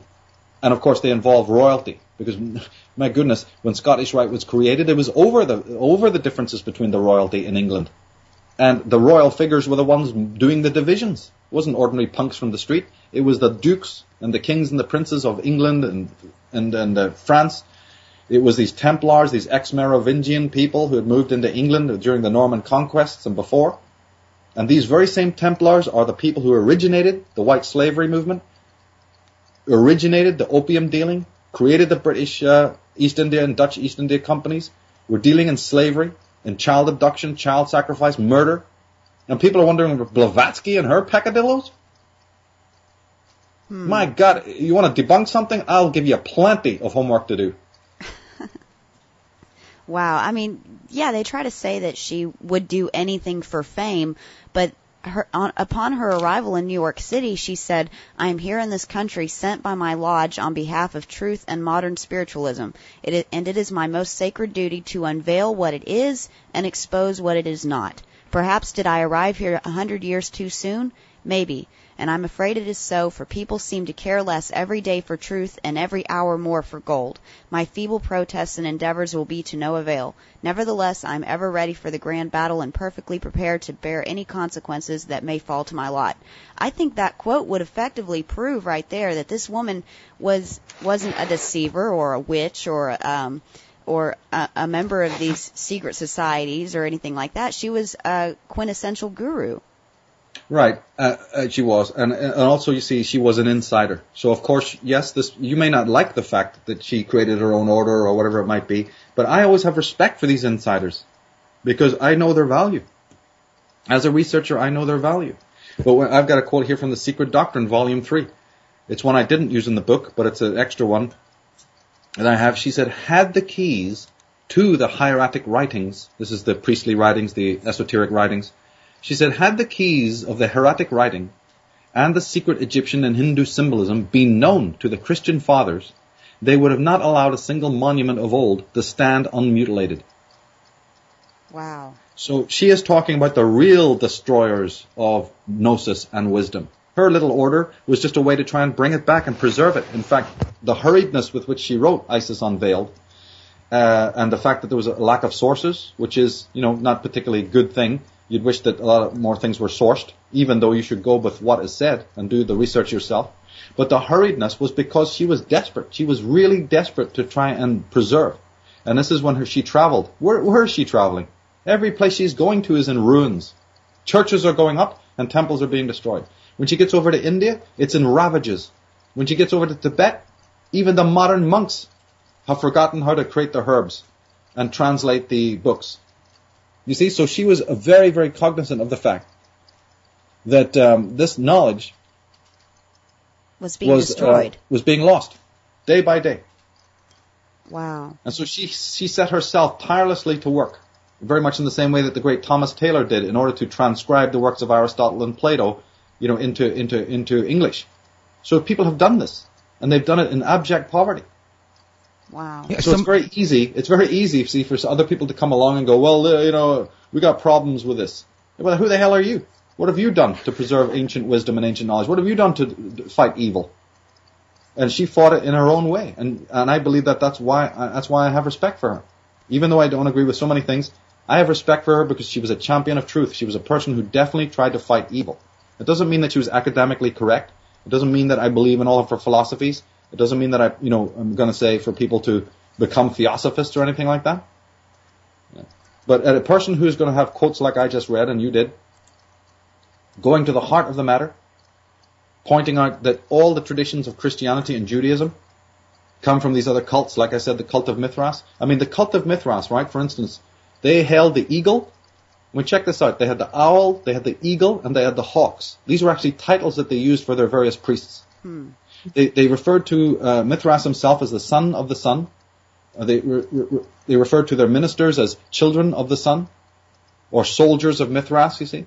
And the lion and the eagle and the hawk. These are symbols that you find on so many corporate advertisements. You find it on architecture. You find it on money. You find it on the medals. You find it on the royal heraldry. All these Merovingian Templar royal families. You find these very Mithraic symbols. Like I said, the Mithras, the crown, is even being used. She found out that, for instance, it was on a Gnostic papyrus that actually came out of Egypt, and that was dated from about the 2nd or 3rd century. There was a quotation on it, and it arrived in England, and it was translated, and the quote said, "This is not wine, this is the blood of Osiris." And it had a picture of like a carving of a piece of bread, and it said, "This is not bread, this is the body of Osiris." Right? Over the gates of the temple of Dendera, it actually said, "Come unto me, all ye who are like heavy laden, and I'll give thee rest." I went into all of this in the astrotheology DVD I did. So you can barely find a name, you can barely find a story, like the raising of Lazarus, or the walking on the water, or the marriage of Cana. All the things that, Christians take at face value and never even question, or even have a very sketchy idea of what it was, is all rooted in either astrotheology, sidereal mythology, some form of cosmology of the ancient world. And we're still doing catch-up on that. We're still trying to deal with that. And then I go further and say, look, half of these people that run the religious institutions of the world, and certainly the royalist orgs, are the very parasites that are keeping man in a state of total arrested development on all levels, not just socially, politically, and so on. And then what they do is they offer you a bunch of, superficial benefits to incarcerate your, to decorate your incarceration, to give us this idea, this veneer, that we're actually very civilized. And that's what Aldous Huxley's talking about, and it's going to become pharmacological tomorrow. It already is. Mm-hmm. They say that the usage of drugs in England have risen by 400% in recent years.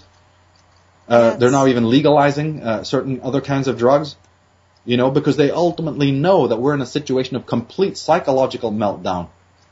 One of the things that happens when this takes place is that people then, what they do is there's a psychological word, which is sublimation or compensation, in which you then say, you start worrying about other forms of meltdown, like social, economic, climate, etc. Because there's a penchant in the human mind that refuses to do inner homework. It refuses to realize that the root of all problems is psychological. And just when there is about to be what you might want to call an apocalypse or a great change, a sea change, it's very common that the human mind, not just individually, but collectively, projects it outwards. And I've been seeing this now for many, many years.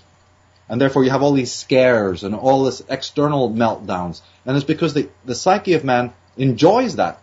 Because that's the escape route. If you can point to continually external things being the reason, right, for decay, and the reason for social chaos or whatever, that's brilliant. Because now you don't actually have to take true responsibility. And man has done this aeon after aeon after aeon. He always finds a way out of taking personal responsibility. And now we're in this age of awakening. Astrologically, we're in the age of Pluto. There's a lot to do with Shiva-like energy and so forth and so on. And this is where people now have a chance again to really understand what are the root causes of all forms of tyranny.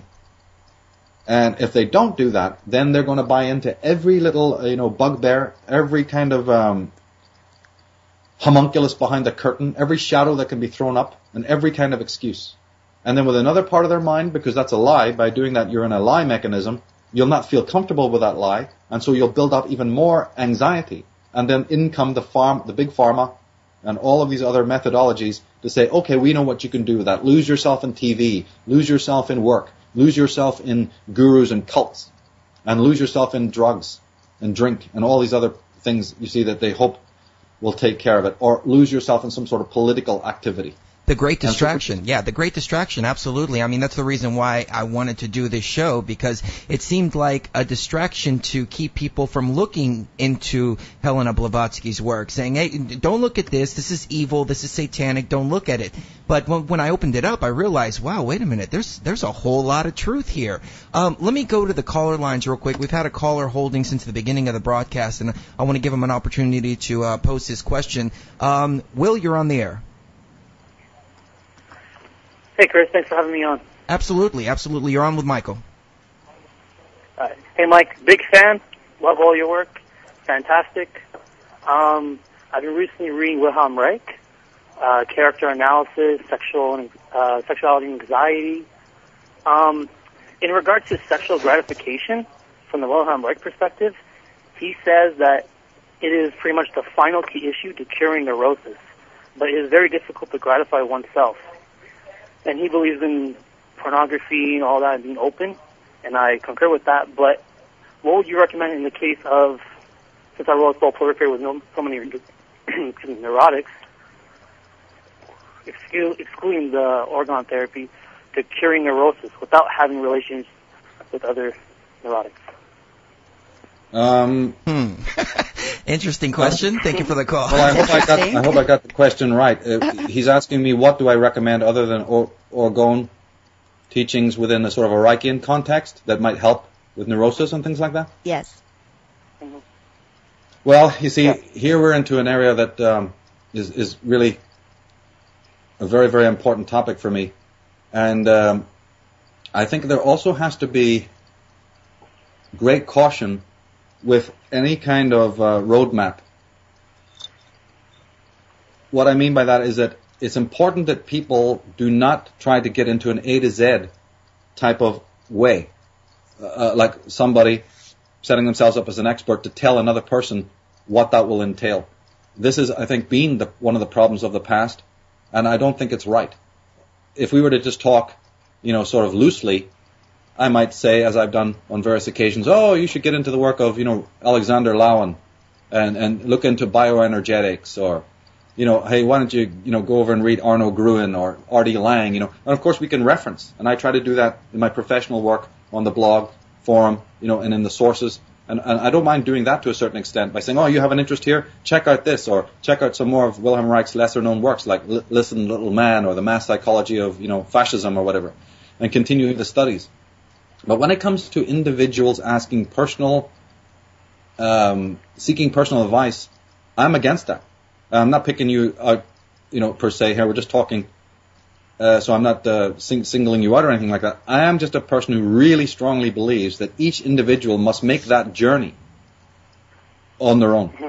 They must find out what works for them, because I am extremely against any kind of sort of A to Z kind of mapping, so in other words, you might take a piece from somebody else that you say, hey, that worked for them, or they recommend it, but I'm very much against that in a way, because it's very, very collectivist, and therefore I'm not a collectivist, so therefore it must be that you must find your own unique way, because remember, the way out of neurosis, first of all, is to see it as neurosis. I've always spoken about deconstruction.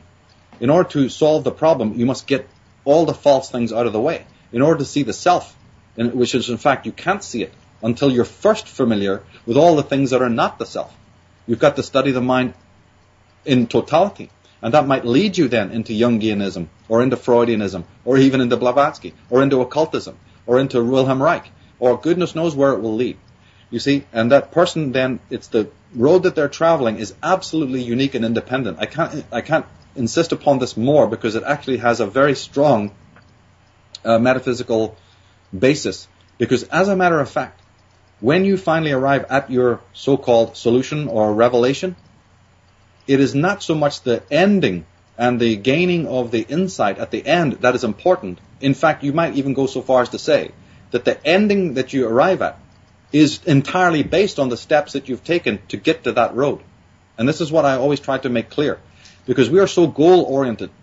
We drag all our bad behavior and all our bad lessons into this world of psychological development, and also into the world of the occult. I like what Erich Fromm said. Erich Fromm talked about mutability and doing basically what I'm saying, which is carve your own road out, because in fact the goal at which you arrive will be based on those 360 steps you took as you travel through the cycle, you see. So the ending is in the journey. And therefore, if the journey is in some way illegitimate or inauthentic or collectivist or whatever language you want to use, you see that in the end will create another form of neurosis. Because the way things are in the world and the way the mind works is the mind is a very bizarre thing. It's like you try to throw a net, to use a metaphor, you try to throw a net over the mind to try and solve one of its problems or rope it in or say, I've got a piece of it now. And do you know what happens? Like some weird, chameleon circuit. The mind becomes the net you've thrown on it. This thing is really the trickster, you see. So in a way, we've got to be very careful. And therefore, this serpentine mind that we have is pretty ambivalent. It's a very amazing adversary in one way. And therefore, one of the things that I've isolated that causes a lot of problems is this collectivism. And when you go to a teacher who's written a book or has a particular ideology or philosophy, there's a tendency to not realize that teacher, and remember, a lot of these teachers may not even say what I'm saying, and therefore you adopt their theories or you adopt their philosophies because it's, again, a part of the mind that needs handrails. Your interest in that subject might be, and again, I'm not singling you out or anything like that, I'm just saying that a person's interest in a particular study might be based on the fact that they're inwardly weak, that they're inwardly scared of taking the journey themselves. And therefore, I'm worried then that the step that a person takes, you see, will lead them to another form of neurosis. Because it's like Chinese dolls. You may escape from one level of neurosis only to inherit another, even more pernicious form. You see, in other words, another metaphor is that we might strangle ourselves in the very web we're trying to release ourselves from. By every motion that you make, you can further entrap yourself. So the way to get out of it is actually quite difficult. And ultimately, in the movie Dune, for instance, at the end, when they're really trying to negotiate the desert at the end, and they're in deadly peril, Frank Herbert gives you a piece of monumentally important information. And the character says to his mother, walk without rhythm, so you won't alert the worm. Now this contains, like many of these movies do, and people don't even notice it, an incredibly important piece of information. Walking without rhythm means walk with no pattern, walk with no accepted school. And of course, as I said before, I come from the Krishnamurti teachings, and they say, carve your own path out. Now, if on that road of discovery, you need to end up reading, I don't care what it is, Anton Blinken LaVey, if it comes to that. I don't know where that journey's going to take you. Neither do you. That's the beauty. You put your faith in your higher self, and you go along the journey wherever it's going to take you. And that will make of you what you are. The sword has to go through the fire. There are no shortcuts. And there will be many guides, and there will be many deceivers. And there's no way, really, to stop that from happening, because we're dealing here, ultimately, with our own minds. And therefore, everything we learn from everybody else, every other teacher we may admire, is ultimately a reflection of something about ourselves. We wouldn't even be coming to that person. We wouldn't even be interested in that doctrine, unless something within ourselves was leading us there. It's almost like, are you playing the guitar, or is the guitar playing you? Is the music playing you, or are you playing it? And as you go very deeply into this journey, sometimes those lines become very ambivalent, because there is a higher self. I do believe there is a higher self, and that higher self guides us. And therefore, in our world today, there's been so much institutionalization and territorialization of knowledge. And I think this is the problem. So indirectly, it answers your question, because the first thing to do is see that there is a neurosis. And the way out of it is to study that neurosis. Study all those forms of anti-truth. Study all those forms of pseudo-love. Study all those forms of pseudo-reality until you're almost sick of it. until you're so familiar with it, like a forensic detective hunting some maniac. Right? That serial killer, that creep, looks out his window, and they're in the pissing rain. There he is. There he is, Popeye Doyle, eating his burger, looking up at your window in howling storms. He's awake. You got to become like that. You got to become like that. You got to be on the trail of the predator from morning till night, every waking moment. Let nothing else be more important. Nothing.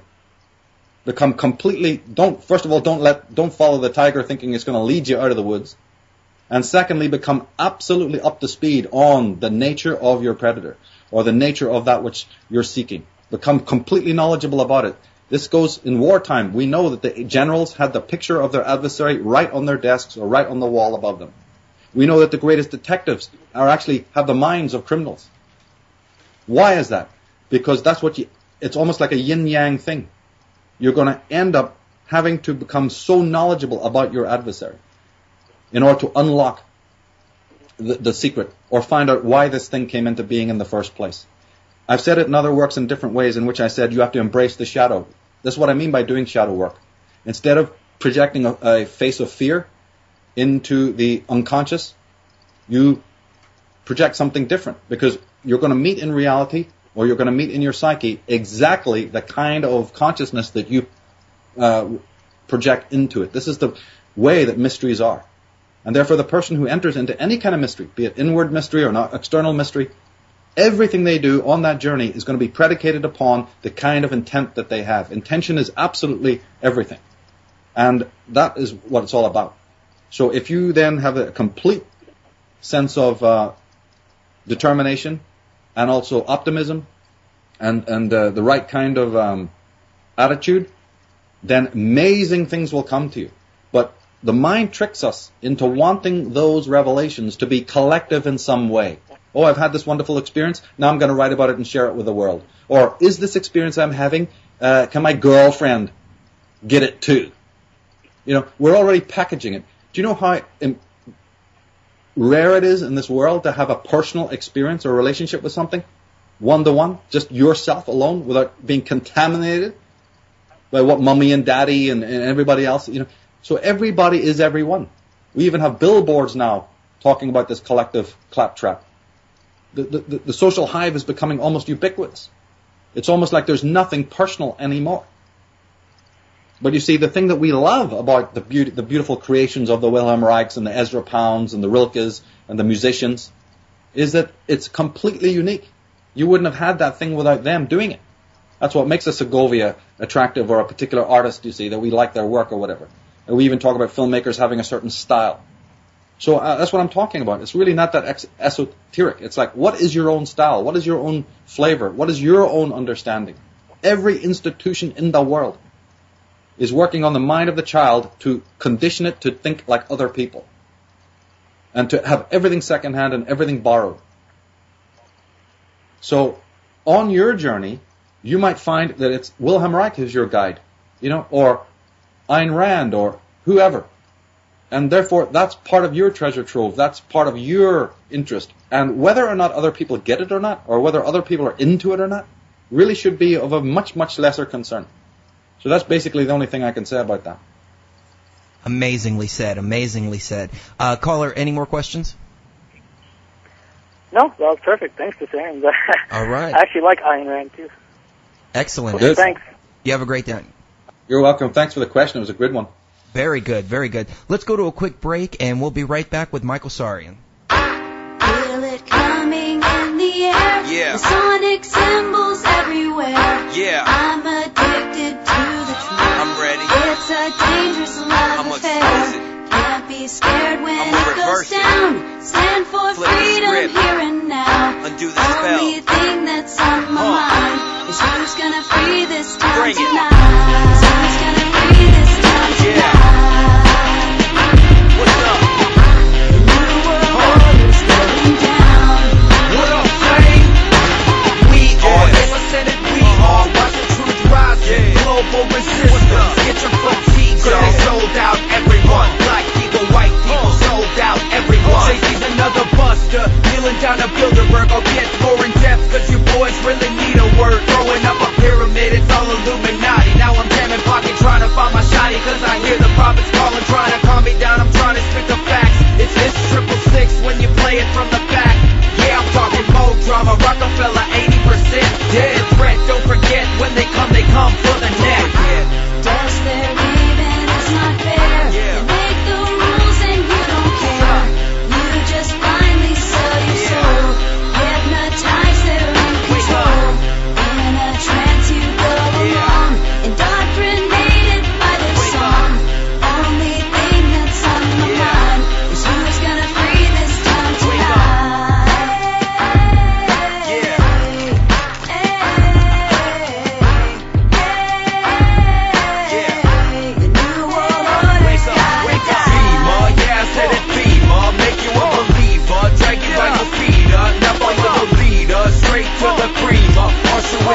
speed beams, fucked up, control freaks, hit up, return on crude on rock, Saints are 645, and PD-50 with the capstone to the eye. You think the deed is done, they took you for a ride. You think they run this down, they're running gang, that's no lie.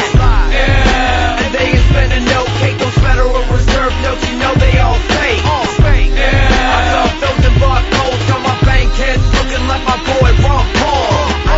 Does their leaving is not fair? They make the rules and you don't care. You just blindly sell your soul, hypnotize their control. In a trance you go along, indoctrinated by their song. Only thing that's on your mind is who's gonna free this town tonight. Yeah, exposed to the truth, reversing the spell. It's crazy.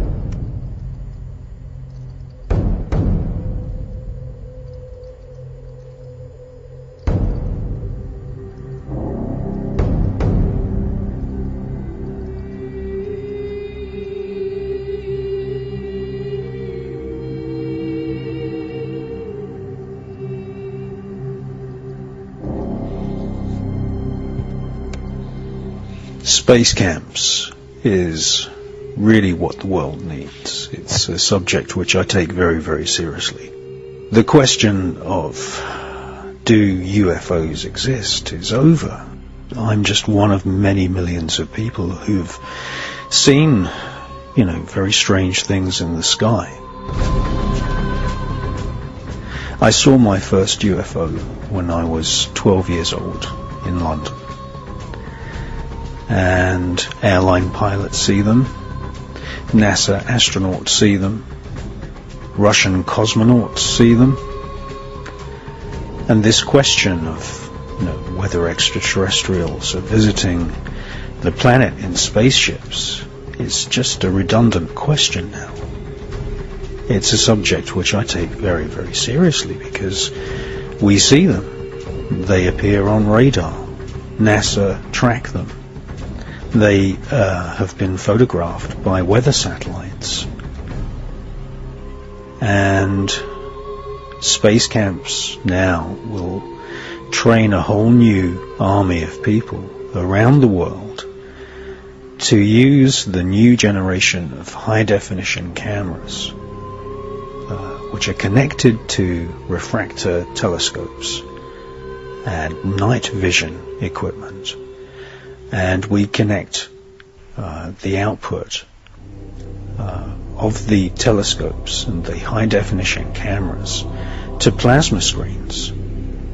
And then we use time-lapse. And time-lapse compresses the night sky. And you can watch 8 hours of the night sky in just a few minutes. And it can be automated. And the new telescopes, they have GPS. We can dial in the name of any celestial object, any star, any galaxy, and the GPS-controlled telescopes will automatically find those celestial objects for us and then track them as they move across the night sky. And every morning you can watch the previous night sky in a few moments, and it's very easy to then be able to recognize what is an aeroplane, what is a shooting star, what is a helicopter, and what is a UFO.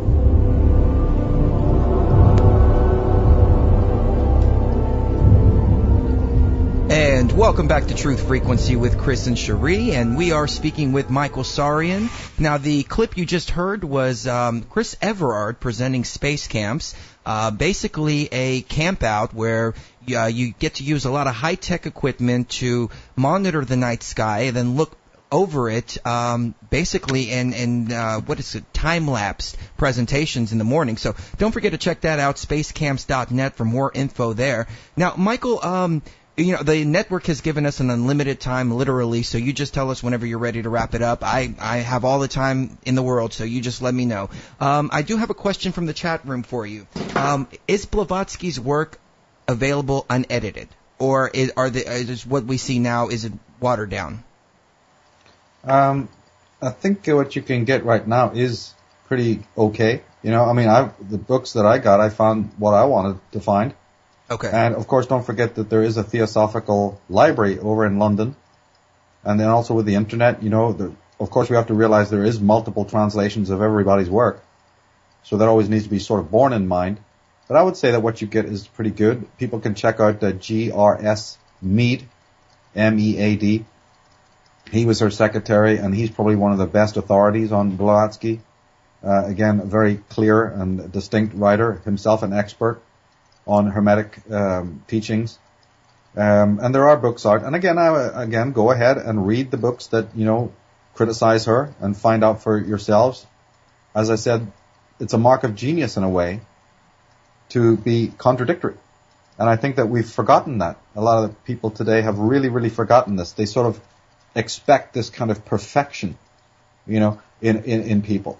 I get this a lot in my work, I didn't know how to write a book when I wrote a book. I didn't even think I was going to have to write one. You're not suddenly just an expert in the English language or any of these things, You're not an expert.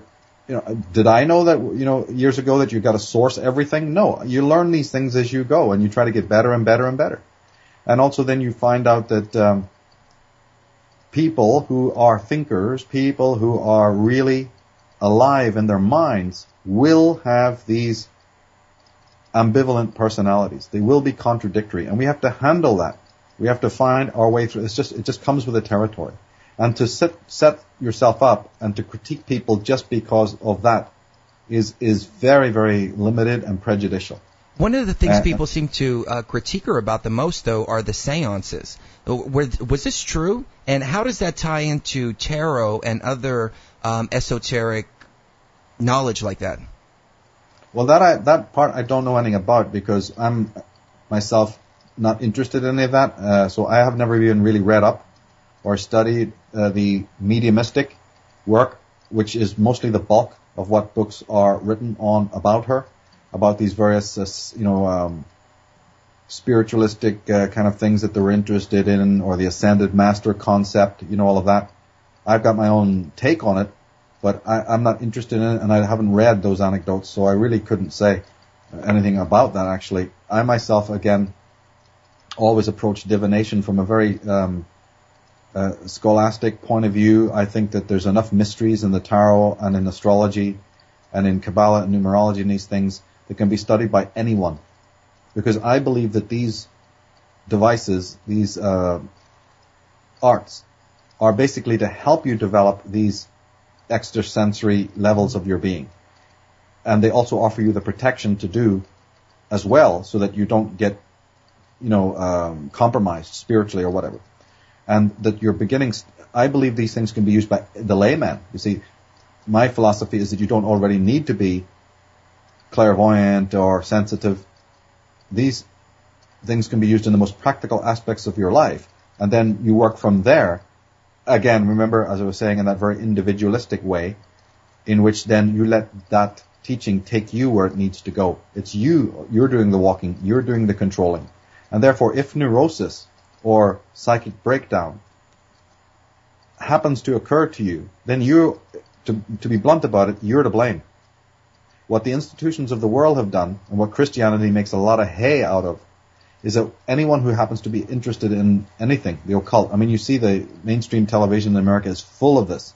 Hideous stories that just because some kid was wearing a Marilyn Manson t-shirt or something, and goodness knows if that kid should ever be involved in anything criminal or semi-criminal, now, the music and the occultism gets the blame.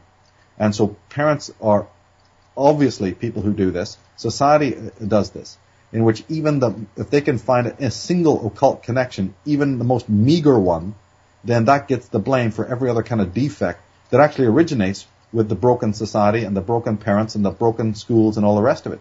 Society is hell-bent to never accept it, and so all forms of occultism, both the positive and the negative aspects of it, they get the blame. what I was talking about is that when you go on the journey with the divination arts or I Ching or whatever it is, and say that you have an interest in this thing, not all people, Chris, are good people. And the vast majority of people who get into occultism are particularly not good people. Again, this is just coming from me, so it's a personal, I can only speak from my own personal experience. So if then madness or some sort of neurosis or even criminal activity takes place, don't be blaming the occultism. Blame the person. Look at that, what they did. Who are these people? What did they get into this for? We have this sort of, are we that clueless to think that everybody starts in the same trap? Like a dog race? Everybody starts on the same line, at the same hurdle, and then after the gun is fired, they're all going to stay in a sort of uniform way? People do not start as uniform people. There's people who get into these subjects who are very, very spiritual and bright souls and intelligent and moral. And then there are deeply, deeply immoral people who are interested in this because they want power over people, they want to have sexual power, or they want to have other kinds of things that attract them. And therefore, if that person then meets demons, so to speak, are we really going to say, are we going to still be so primitive as to say, oh, the tarot is evil, astrology is evil? Hang on a minute. That just does not add up at all. Well, that's amazing that you mentioned that, because that's what I tell people all the time, and I'm starting to wonder, does the Illuminati really have the truth? And if so, it's not the truth that makes them evil, it's what they do with it. Well, that's a brilliant question, but so let's go like this. Let's take it like this. We might answer the question by saying, is there really a truth? Because that also could be the problem there. Is there really a truth, or is there only individual people's truth? You see, this is what we have to handle. If you were to ask me, I would say each person's truth is the truth. And of course, immediately when you say that, we would notice that there's a dark side to that statement. Because, oh, wow. It's very good to say it, because on the positive side is that everybody should walk their own path, everybody should come up with their own conclusions, everybody has the freedom to understand what is the truth, for themselves. The downside of that is that then that is tantamount to also saying, then I can do what I want to do. Mm-hmm. My truth leads me to believe that I can just, walk on other people, abuse the world, nothing matters. Ultimately, there's no ultimate reality. So I just live in a sociopathic way in which I just do whatever I feel like. Because in fact, that is the case, isn't it? If you go and interview any sociopath, they will always mitigate their behavior by saying, that's what I believed at the time, okay? I just do what I want to do. I don't believe in anybody else. I don't trust nobody but myself. You'll always find this. Absolutely. So this is again, fine line. It's a problem. Okay, take the opposite. Say I put a new hat on and go, no, there is only one ultimate spiritual truth. That is, again, has a very, very beautiful side to it. Because that will, then if you believe that, then you go, oh, I'm so glad to hear that, because I needed that. As a human being, I want to know that there's a higher purpose for everything. Somebody's told me that there's a higher truth. I really believe that, and now I'm going to seek for it. I'm going to look at religion. I'm going to look at atheism. I'm going to look at theosophy. I'm going to walk the earth. I'm going to learn about nature. I'm going to look into things, because there's this higher truth that all religions have spoken about, and you're going to go on that journey. However, there is also the dark side again. What's the dark side? The dark side of that is that some institution can come along and say, we are the only ones who have access to that higher truth. Oh, we didn't make it, but we are its ministers. And therefore now we have to subjugate you, we have to collectivize you, you have to do as we say, and the truth is not necessarily in your keeping. And we know this has in fact happened, because every religious institution tells you this, and every Masonic type institution tells you this. They work entirely on the promissory note, that if you do as we say, tomorrow you will have this amount of knowledge, this level of arcane. And I'm not even going into whether or not this knowledge exists. I'm just pointing out the fact is there's a promissory level. And then you could subdivide that again. If a Mason was here with us, he'd say, but don't you understand, the reason why we do that is because we want to purify man. We don't want man, the ugly, contaminated person from the street with all of their prejudices and lunacy and disrespect. to gain the kind of knowledge that we want. No institution does this. No school will allow it. No business will allow it. And you have to give them that. You go, yeah, you're right. You're quite right.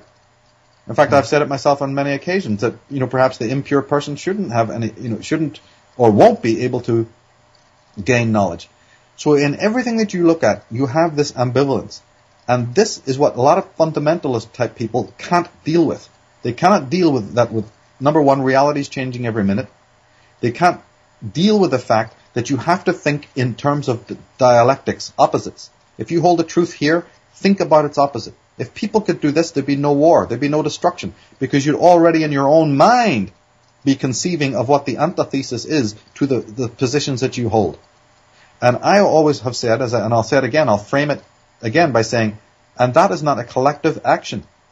If you're able to have an opinion over here, and then you also create a kind of meditative state in which you're able, intellectual state, to conceive of its opposite, in that juggling act, in that weighing and balancing act, I mean, it happens in every single courtroom. It actually does go on in the mind continually anyway. What I'm describing is not esoteric. This actually does happen on a certain degree in the mind. But whatever changes will happen are going to happen individually for you.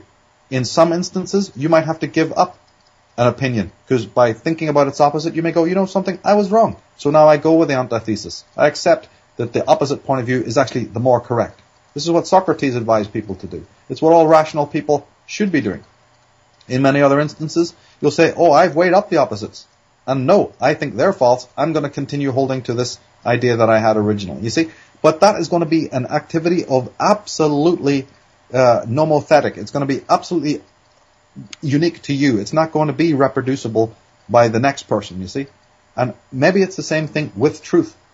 Truth is, to me, I can never get away from thinking, you see, that truth is ultimately available to us when we are absolutely so aware of what is the false. And that is what is called apophatic learning, negation.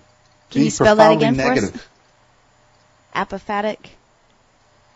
Yeah, apophatic. A-P-O-P-H-A-T. I-C. And it's basically being able to argue with yourself over what's real and what's not without having to go to other people. No, you go to other people, but apophatic is basically breaking down, deconstruction. It's like forensics. It's like Sherlock Holmes. It's like what detectives do all the time. You sift through the information and you exclude whatever is impossible. And like Conan Doyle said in one of his books, once you have excluded the impossible, whatever remains, no matter how improbable, must be the truth. And that's what I mean. And there's various ways of doing this, but I don't believe there's any collective way of doing it. So in my mind, and I don't think I've ever been able to get past this myself, as soon as an institutionalized press release is released, that we have the truth, I'm already suspect them. If I see the us, the our, the we in any kind of proximity to truth or speaking of truth, I'm already out of there. Because I really do believe that we are individuals. Our self is not the same type of self as everybody, even though we completely been mind controlled by the consensus people to believe this. I believe we're here absolutely for unique purposes. And therefore I believe our grasp of what is true, there's probably better words in other languages for this, but what is absolutely sustainable is absolutely unique to us. That doesn't mean that later on, after you've found your unique truth, that some other people might share it or come to a similar. That's probably bound to happen. But it's irrelevant. Ultimately, philosophically, it's irrelevant. What truth you come to is yours. And therefore, that is the way that you have arranged your reality. You remember sort of close to the end of the movie, The Wall, when the pink character has smashed the hell out of his hotel room. I mean, he's just destroyed everything. He shaves off his eyebrows. He shaves off his hair. He just destroys. He smashes everything that he owns. It's a metaphor for going through total underworld experience, total chaos. He almost commits suicide. But the movie doesn't leave you with that, nihilistic ending. What you then see him do later on is he takes every single piece of everything he broke and he arranges it in a new mandala. It's actually in the movie. You can watch it. He takes everything that he broke and he rearranges it in a new pattern. This is very Zen, this is very Taoist, because in fact, in one lesson that the Taoists had, the Zen masters used to teach their disciples about perfection. Very much the truth, what we're talking about. What is it? And they would have this particular lesson for the monks, for the people who were trying to gain enlightenment. And the master would say to the disciples, I'm going to hold up... what would happen actually physically is they would take them to the pottery area. And the lesson was that you had to make the perfect bowl. And that's all the master would say. In order to pass this particular lesson, or this rite, this part of the ritual, you have to create the perfect bowl. And we don't care how long it takes you or what happens, but, And so the pupils would go off and they'd try to make this perfect bowl out of the clay. And then they'd bring it to the master. And of course, he'd be dismissing one after the other, going, okay, good, yeah, right, move on. Not perfect. Until basically every single pupil had not gained the perfection. And so finally one of the disgruntled, pupils would go, hey, what the hell is this, I mean, we got, 300 students here and, you keep on telling us it's not the perfect one, then you make it. And so the teacher in the story lifted one of the bowls and held it up, right? And then in a split second, he dropped it as if by accident, and it smashed on the floor into like hundreds of pieces. And he asked one of the students to sweep up all the pieces and take it over to another part of the school where the gold masters were, where they made the jewelry or where they melted gold, right? And he said, ask the goldsmith to glue all the pieces back together for us and use gold to do it. After a couple of hours or days, whatever, the bowl returns and the master holds it up in front of the class and goes, here is the perfect bowl. Because it embodies not only creation, which is what you all guys were doing, it also embodies destruction. As your breath does, as the creation does, as nature does. So it has the balance, in other words, the balance of both. The balance of both. And in the Western world, and maybe even for hundreds and hundreds of years, we have lost this. We understand it intellectually, perhaps. And I'm not including everybody, I'm not making a general statement here. But on the whole, we are a very acquisitive people. We've been mind-controlled into something that's actually quite destructive. The destruction we're going towards is the destructiveness of complete yang mentality, complete acquisition. And I mean that even in a psychological way.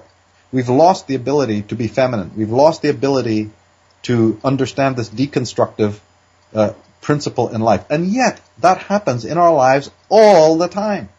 So half the neurosis that you see, half the psychological and emotional meltdown from children to husbands and wives, when somebody leaves, when somebody dies, when a job is lost, when fame passes you by, when material wealth is lost, you see, whatever it might be, a great sportsman being eclipsed by other younger guys, or a beautiful model saying, oh, yeah, they don't want to know me now, whatever it might be, all that fallout and depression and chaos and anxiety and frustration is born out of the fact that we cannot handle this flow, this yin and yang, this idea that your time comes and then it moves on, do something else, change. There's a movement, there's a rhythm in life. And we have lost this ability because we always fixed. It's the same thing for science. This goes into lots of different areas. And so we've forgotten how to make that perfect bowl. We've forgotten how to come into a relationship with this deconstruction. And yet, as I said, all around us, that force exists. That force is not going to stop.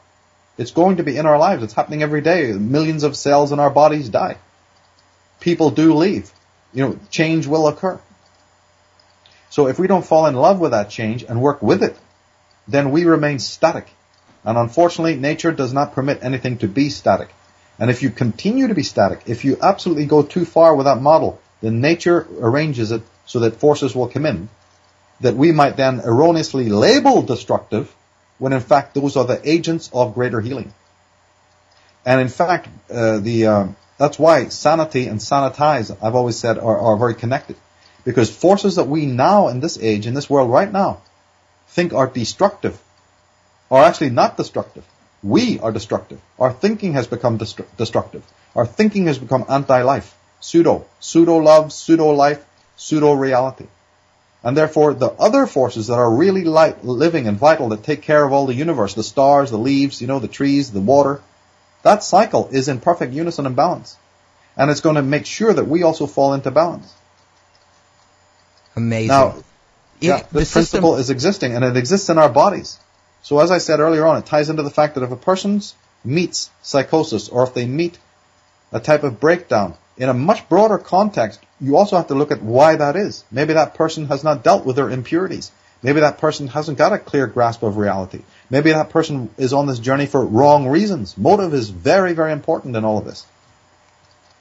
That's right. If you try to get into any kind of truth movement or any kind of movement with the wrong mentality of what you want this for. Why do you want the truth? If you want it so you can get chicks, or if you want it so you can get famous, or so you can make a lot of money, or you're trying to get one up. Yeah, get one up on other people, then it's not going to work out for you. And of course, esoteric knowledge by definition is very alluring for a lot of people, even for the intellectual set who get bored by jumping through the hoops and they want more power, or just generally, as you say, acquisitive people. People who think that they can get something material out of it. And they're not realizing, because of course there's no actual warning. It's not like you're buying a CD where the warning's right in the front of it, or a drink or alcohol. Unfortunately, when you dabble in occult areas, you're now being tested. And therefore, your motive is going to matter. It ties into what I was saying earlier about the end of the journey. It's like some sort of T.S. Eliot thing where in our endings is our beginnings. You're going to end up meeting yourself again. In a way, it is a little bit like karma. It might be a subset of the karmic idea that you're going to meet that down the line. But even leaving that aside, the idea is that your motives, the reason why you get into something, is in a way going to walk with you, and it's going to skew you, and it's going to lead your path into areas that another person may not walk. That's why I emphasize to the caller how important it is to keep the individual compass in mind and never let that be stolen from you, and never also sell it yourself, because you may walk for a while with other people who are like-minded. But in the end, their road may not go where you want to go, or you may not want to go where they want to go. You see, because there's nothing uniform about any of this. It's a purely mutable thing. And this, I feel, has been lost, and partly because of the influence of religion. It's one of the biggest critiques I have about religion, is that it's so fixed, it's so immutable. They use the promissory note.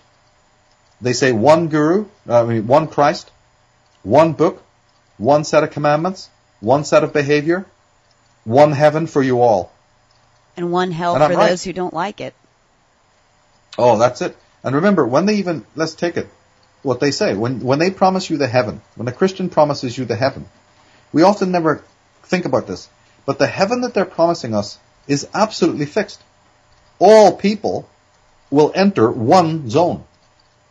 And all people will have to do the same rules. Can't we see the regimentation in all of this?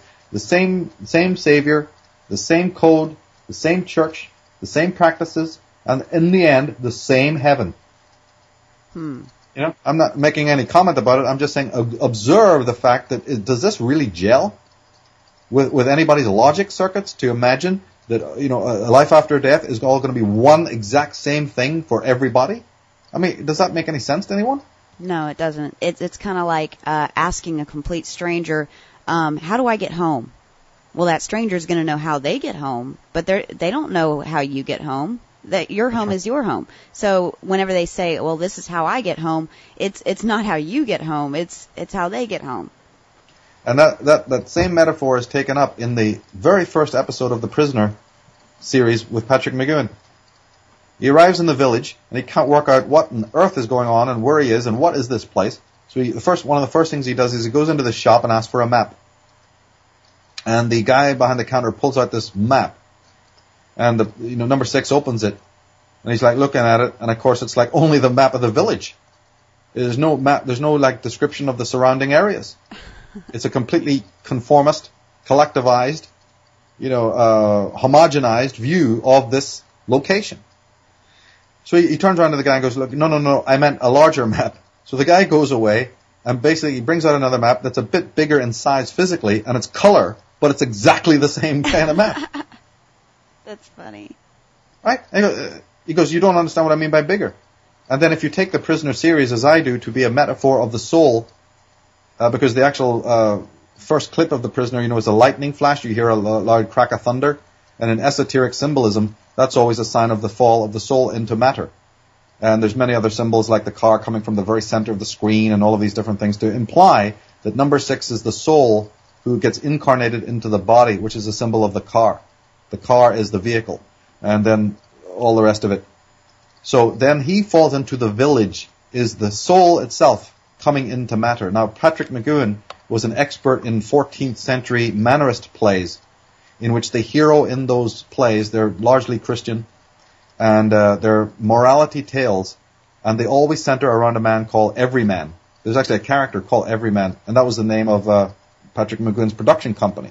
So he was very, very adept. He was highly skilled at analyzing these highly allegorical Christian, one of the most famous ones is John Bunyan's The Pilgrim's Progress, which everybody knows.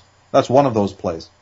And there's many, many others as well. So they're very allegorical, they're very symbolic in nature. And that's what The Prisoner is a modern allegory, very much to do with the Pilgrim's Progress and the fall of the soul into the world. And if you take that as being what is going on in the first episode, then you see what he's asking for. He's saying, where am I? I'm in the creation here. I'm in the world. And as a matter of fact, in the early part of the dialogue, in the very, very opening credit scenes, you hear the term saying, we want information. But the way that the word is pronounced is again done subtextually. It's actually, you hear it being said information, which means being informed, that you are actually coming into form. So there's lots of double meanings and double entendres and subtextual stuff there. Not only talking about Big Brother and the worldly demiurge, the worldly archons that control every aspect of your destiny and all the various ways that they try to acclimatize you to the prison. Because remember, ultimately speaking, the control matrix, these controllers, the architects, are not too happy with the rebellious slave or the rebellious inmate. They want you to conform. That's what this Prisoner series was also showing you, and it's very much true for our lives. They want you to be okay with that incarceration. They want you to be part of it, and they want you to also become the prison wardens for everybody else. And many people have done that in the world. They've chosen to do that because it's easy. It's the easy way out. Because as a warden, you get slightly more soup. You get a little bit more perks than the actual prisoner, you see, who's still rebelling. So many of us have become each other's prison wardens, basically. And this is also another danger, which means that before you can even deal with the major oppressor, before you can go up the fractal and really take on something much more elusive, you're already dealing with the kind of, minor tyrants or mini tyrants around you who try to drag you back into the consensus trance. And they have 101 ways of doing that, mostly trying to pull you back into some sort of collective stance or try to prevent you from thinking freely, from debunking the little discoveries that you do make, and all of these other little mechanisms to try and get you to conform, to keep you silent, and to make sure that you stop your journey and you stop your organic flow, or that you lose faith. You lose faith in yourself and the natural flow of the world, that the world will look after you. There's something there that's always going to protect you and look after you. If people can get you out of that thinking, which is done morning, noon, and night. Sometimes people would say even the proximity of other people, this happens. Because we're so susceptible to this kind of influence. So it's very hard, a lot of my religion, what I would call religion or philosophy, is about constantly recentering yourself, and constantly regrounding yourself so that you're not influenced anymore. It goes with what I'm saying about the apophatic. It's not so much that you do something, it's more that you undo something. Life is more about clearing out things so that you always re-find your center again. It's more like an internal process, as opposed to sort of a going out and discovering new things in new ways. It's more like a return, in many ways, to the center of who you really are. And again, I emphasize that meditation is unique to each individual. There's no A to Z telling you how to do that. Each person must find their own way or own particular set of rituals for doing that. For some people, it could be playing music, listening to music, sitting in the garden, for some people, it's washing dishes. You know, I ground myself by just doing housework. That's one of the best ways for me to get out of my blinking head, you know, and just feel like a normal person, you know, just doing something very humble in a way. Mm-hmm. Let me ask you this. Somebody in the chat room's asking if you can expand a little bit on the Book of Formation. What is that? The Book of Formation? I'm not sure. I think he's talking about some Kabbalistic. Yeah, I think he is. Sefer Yetzirah or something like that. Well, all I can say pertaining to what we spoke about earlier is to realize what Blavatsky and Valentina Straighten and Norman Lockyer and many others were talking about, and also Tony Bushby's recent discoveries, is that all of the Kabbalistic school is nothing to do with the Jews.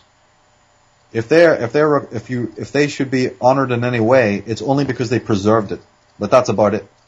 In many ways, they also desecrated it because they didn't know what it was. So the Kabbalah originally was Aryan. It was part of the Arya teachings. It was a known doctrine of the Arya, and they divided reality, you see, up into these 10 divisions. In fact, one of the translations of the word Kabbalah is twisted rope. And in order to understand what that means, if you think of a Celtic braid, you know how women braid their hair, or you've seen those Celtic braids, or even mosaics. You'll see a lot of stately homes, civic buildings with this sort of knotwork effect. That's what the word Kabbalah means: a twisted rope, or a descent of knowledge from up there to down here, the entwining. And of course, that has both a positive and a negative connotation. It can mean that in one way, we're untwisting reality, right? The DNA helix is theoretically said to be like that. So there's many metaphors involved in this. And often even you'll notice that in the East, the Brahmins or the Parsi people, in order to show that you've now become into that religion, that you're a Hindu, you will wear a braid. They actually put a thread on you. And I think it's the Parsis who have a braid that's 3 in 1. They actually have 3 braids that's sort of, you know, braided together as one, which ties into the Tomo, right, of the Taoists, where there's 3, the Triskelion of the Irish, the 3 spirals. This 3 in 1 is a very, very important concept. But going back to the Kabbalah, you have the 3 top sephirah, the 3 top spheres of power or knowledge or light, and then below that are 7, and those 7 are meant to be connected to the 7 chakras. And in some interpretations of the Book of Formation, they say that the top 3, this is Kether, Bina, and Yetzit, and Chokmah, those 3 are often considered really 3 aspects of one. Many Kabbalists just say, look, those 3 are one. It's like the Christian Trinity, or like I said, the Celtic 3 spirals. And the 7 stages below it are the 7 lower centers through which this knowledge, you see, descends. And so there's a whole, you know, we could talk for hours on the Kabbalah, the meaning of the words. Of course, the Egyptians had the Ka and the Ba, and the La, the Allah, because La was actually the hieroglyphic for Ra, by the way. I know it sounds kind of weird, but the hieroglyphic for the god Ra was the eye. That famous Eye of Ra, the Eye of Horus, what later became the Eye of Horus, is the hieroglyphic for the god Ra, and it was called La. Like I said, I know it sounds a bit weird, but hieroglyphics can sometimes be also spelt backwards. And that would become La, you see? So Ka, Ba, La. It's just this kind of way they did things. So the top 3, the 3 at the top of that Sephiro or whatever it is, those are connected to basically the attributes of God the Father, God the Son, and God the Holy Spirit. And then you have the 7 at the bottom, which would be connected to the way humanity receives this knowledge. That's right, eventually. And of course, people could say, like in the Eastern Vedic traditions, all Vedic traditions were originally Aryan as well. They were inherited from the West. They would have the 3 gunas, what are known as the 3 gunas, G-U-N-A, or those 3, or those top 3 sephirah, which are called supernal. They could represent the hypothalamus, the pineal, and the pituitary. You know, there's many ways of looking at this. And then another school of Kabbalists go, no. We split it 5-5. Since there's 10 sephirah, spiritual energy starts at the top, comes down to Gebura, which is the fifth. And by the word, the etymology of Gebura means to break or to divide or to cut or to sever. And it's at this very point that the spiritual energy becomes material. In other words, it's at the fifth Sephirah, which is the most destabilized chakra or most destabilized area, in which now spiritual energy has to meet the resistance of the material. And this is why from there on, all spiritual energy will be contaminated with a certain amount of material energy, more and more as it descends. And that's why in certain Kabbalistic schools, Gebura is considered the house of Mars and the house of Lucifer, or the satanic devilish principle, because it's the most destabilized and therefore would have the greatest challenges attached to it, etc., etc., etc. And there's refutations of that school as well, where people go, now wait a minute, we don't even believe that that's insinuating that material world is anti-spiritual. That already creates a philosophical problem, but we don't want to get into all of that. Then there's other people who say it's 9 and 1, that Malkuth at the bottom is 1, and then the 9 above it. So this is the beauty of Kabbalah. It's like a Rubik's Cube. It's a beautiful thing in which you can get into and study. It's something that was a very ancient doctrine. I love it because it's basically a tree. This is what gives it away, that it's originally Druidic. It's, even though they have done their best to make it look like some sort of Lego set with these circles and lines, look, it's a tree, all right? Face it.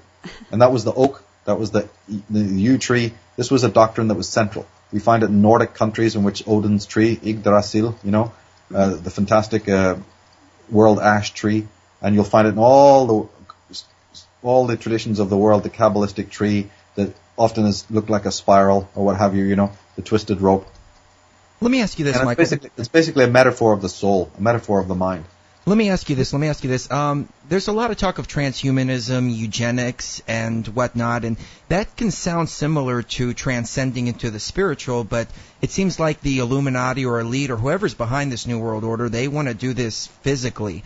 What is Blavatsky's take on all of this, on transhumanism, eugenics? Is that part of the New Age, and does that tie into Atlantis at all?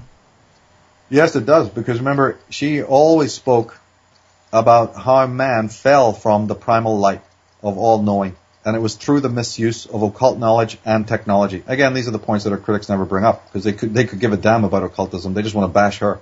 They're not really interested in the metaphysics she was talking about. In her work, she talks about the root races and all of these things, and one aspect I do like about her is because she does talk about the Atlantean age. I use the word Atlantean in a slightly different context, but generally speaking, it means the prehistorical, or what's known as the pre-Diluvian period. And she's on that level, we're in sync.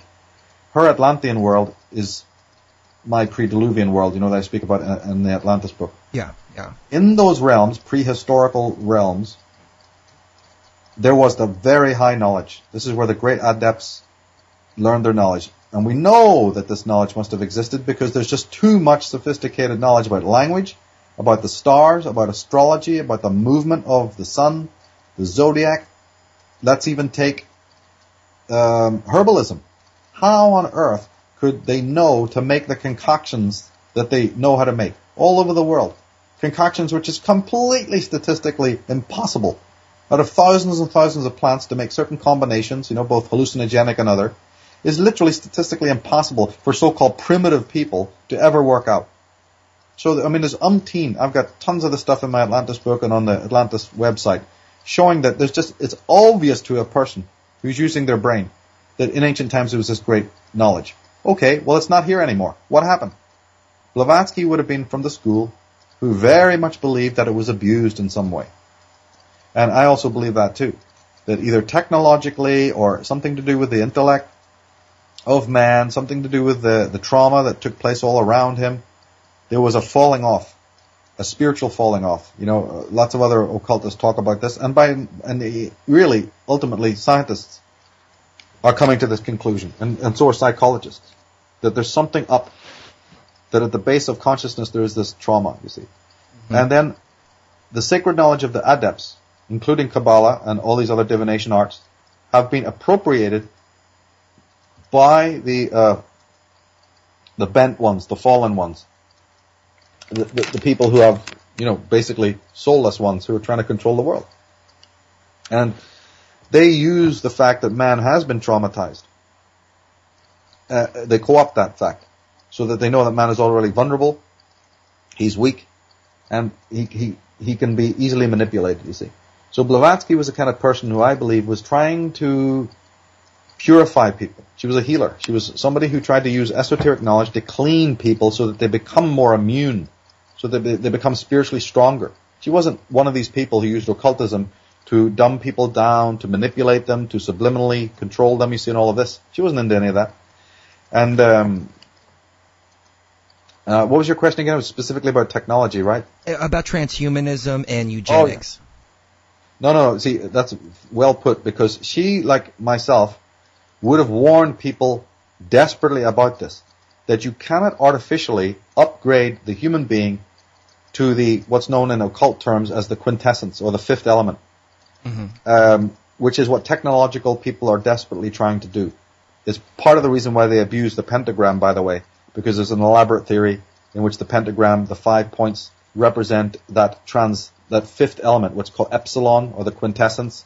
It's theoretically the level to which man is meant to go, right? The super intelligent level. That's why the Chrysler Building, the Penthouse magazine, Prodigy, Pentium computers, the Pentagon.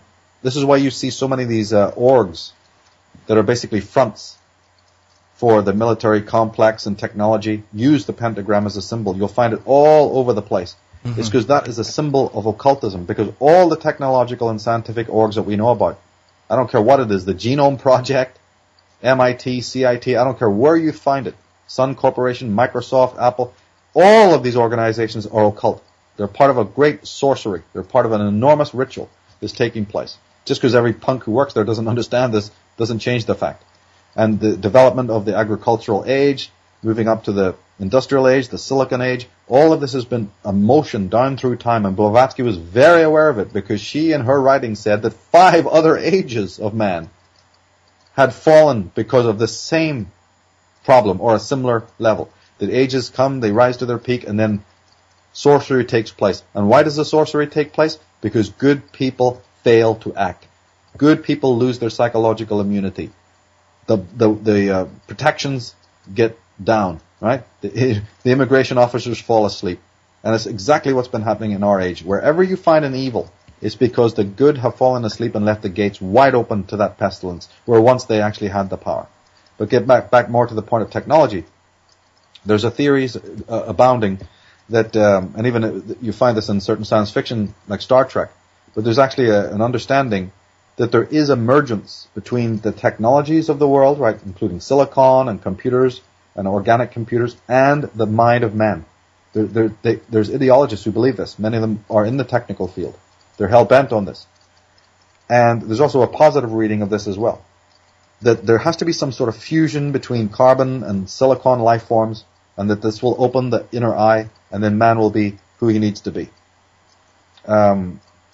This is sort of underlying the post-human idea, that there is a higher level of consciousness that is required. It involves the fusion of man and machine, the upgrading of man, and again, from an occult point of view, it means the transcendence of man to this fifth element. Now, the teachers like Blavatsky are going, wait a minute.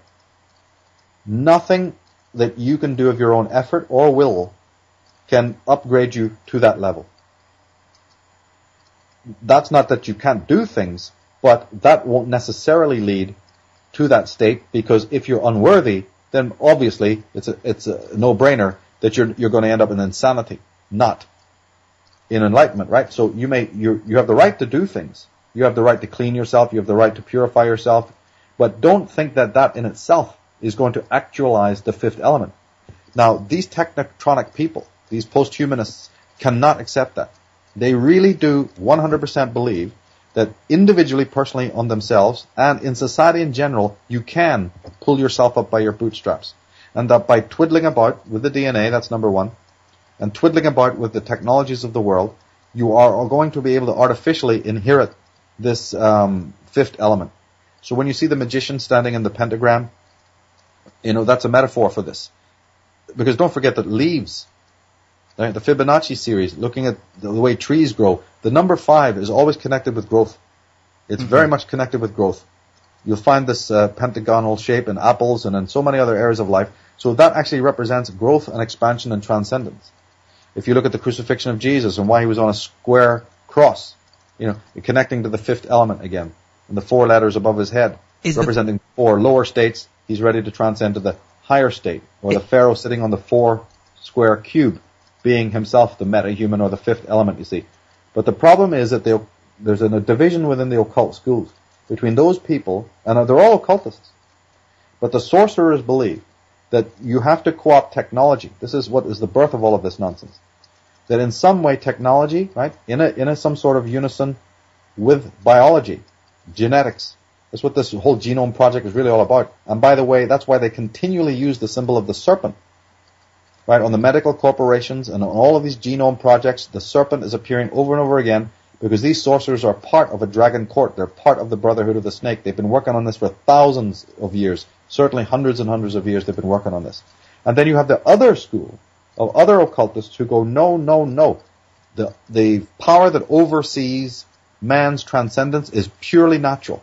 And therefore it is a complete yogic unison with the forces of nature as they are. Letting nature be your guide in a much different way. It's almost like you could say Nuth and Hadith. Aleister Crowley used the terms Nuth and Hadith to represent these opposing factions. Blake used the term prolific and devouring. In the tarot cards, you have the 7th and 8th card representing these two dichotomies. One is tantric, the other is ascetic. One is the path of ecstasy, right? The crooked road, and the other is the straight, formal, rigid road. We have it in our brains when we talk about left and right hemisphere. You have yin and you have yang. There's many, many modalities. The nagual and the tonal. You have so many ways of giving language to this particular dichotomy. Two approaches to the same gnosis. And we're in a race. This is what history has basically been. I'm not a Hegelian, but I can certainly say that you can look into history, and in one way you can absolutely see this. It's like art and physics, perhaps is another way of expressing it. But again, it depends what school you're coming from. And it's the crooked road versus the straight road. It's the path of the magician as opposed to the path of the mystic. The path of the arrow as opposed to the path of the serpent. There's so many different ways to language this. And you'll find this in all the metaphors of life. All the myths and legends speak about this. If you use this as a metaphor, you'll see it. It's all through astrology, it's all through tarot, it's all through mythology. You can find it in the story of King Arthur and Robin Hood, Merlin. I mean, whatever myth you go to, you'll find this metaphor. And each individual in the world today is polarized by that decision that they make. And that doesn't mean that it can't change. If you listen to the song Stairway to Heaven, he says there are two roads you can go on, but you can change the road if you so desire. So there's people who will take one road, who will flip over and go, look, I'm done with this, I want to try the other road. But basically they represent this model of the ascetic life, which is rigid and fixed and masculine and acquisitive and phallocentric and ultimately patriarchal and even hierarchical. And then on the other side, you have the halakhic model, which is feminine and yin and tantric. And I've always seen that this is very accurate in life. And people fall into these categories. And the technological side can be used by both. See, even the tantric side, the yin side is fine with technology. It's just that, again, it's how you're using the wand, right? It's how you're using the knife and fork. You may have a gun. It depends what you're using it for. You can either use it to defend yourself or you can use it to go around killing people. So don't blame the technology. It's just that something has happened in the school of these sorcerers where they really are looking to find that bridge between the world, between the silicon, the technical, and the biological. And the computer is part of the step on that way of arriving at that place. And there's many other things that they're up to. But unfortunately, in my research, I'm not into that because I found out that a lot of really dark things are involved in this. Many, many, many dark things are involved in this particular progress. And ultimately, it's doomed to failure. And the Blavatskys warned about this, that other great civilizations had crumbled because of this. And that you can't tamper with nature's laws. You have to be obedient to nature's ordinances. You can't be like a mad child running around doing what you want, because that has severe consequences. That was picked up in the metaphor Mary Shelley's Frankenstein. The idea of that. And by the way, I just remembered the name of the first woman who created the Gothic genre. Her name was Anne Radcliffe. She was one woman who didn't have to write under a pseudonym, but anyway, that's besides the point. The point going back is that the Frankenstein mythology is about this technological idea that you can live forever, have all sorts of powers, cure disease. Well, you don't even realize why disease exists, but you want to cure it? I mean, hey, what happens if there's actually a reason for disease? You see, so there's all these metaphysical and philosophical points that these guys never think about, but they're always wanting to put earrings on the Mona Lisa and fix what isn't broken, you know? Let me ask you this. Is the God particle the same as the fifth element? It's a metaphor for it, I would say. I'm not totally up to speed on it, but I do know that ideologically, all these things that these people are doing, they think of themselves as the new Templars, as the new saints, as the people who are going to open all sorts of magical doors for us through science. They're possessed by this idea. Yeah, they're sort of like possessed by it. But what they don't realize is that there's some very, very brilliant things that will come of that. It's not altogether a bad idea. But at the same time, if you take it too far, there's dangers as well. Because the hierarchical model is ultimately, if taken to extremes, completely psychopathic. As the other side, the tantric side, if taken to extremes, becomes pure debauchery. Becomes irrational. It has its own downfalls, you see. So in some way there has to be some sort of blending or balance. And again, that's what we were talking about earlier, about very ambivalent things, needing to be balanced. I mean, there's nothing we can do about it. There is only male and there's only female. For some strange reason, we've come into this world and there are these dichotomies, there are these antipodes, or antinomonies, or whatever you want to call it. And there they are. We have some sort of balancing act to do. And technology, I think, is all about who's using it and what for. But when it's combined with this power drive, this sick power drive to gain power over the world, and ultimately I do believe that the people behind us are sociopaths, they're completely sick psychopaths who have no inner order. And therefore, the person who has no inner structure or inner order will have this particular drive to have external order imposed upon them, in the same way that you have stabilizers on a paraplegic, so that you can walk. They need this outer shell, this armoring, because they have actually no inner psychological order. And that's why you keep hearing them talking about order, is because they're the most disorganized people. And I can prove it because I've gone to their sources and I found their own quotes about life and reality and all sorts of things, and they're crazy. This was brought out very strongly in the Dr. Strangelove movie, in that bizarre scene which Robert Ryan played to perfection, where he's ranting on about women and semen and enemies and all of this stuff. It's beautifully portrayed in the hard-bodied, masculine, acquisitive, ultimately violent, and ultimately self-sadistic, self-destructive, you see, personality type. There's various different terms for this. Erich Fromm used the term necrophilic in the true meaning of that word, lovers of death. But he went on to say that just when I say necrophilia and I say love of death, I don't mean sewers. I don't mean, feces and toilets. I mean the sterile buildings, the laboratories, the super clean cities, the super clean Track 29 gardens. There can be a deathly sterility, which is what our societies are also become. That kind of morbid, necrophiliac mindset is found in our shopping malls, for goodness sake. In the squareness and the roboticness and the regimentation. That is more deadly than anything else. Because it is regimented, because it's a collectivism that you were talking about. How everything has to be the same, everything has to be perfect. They're control freaks. These people are that you talk about that are psychopathic and sociopathic. They're control freaks, and so they have such turmoil going on in their own minds that they project a control freak attitude about everything else that's right. External. That's brilliant, and it's brilliantly put out in certain films that show you this incredibly. And I lost the trail of it ties into what we were saying earlier on about that. Remember we said find out what is false? Yeah. And become familiar with that? That's a help in many ways. When people learn what are the hallmarks of the anti-truth, the pseudo-truth, one of them is this collectivism. So you've got a rule of thumb.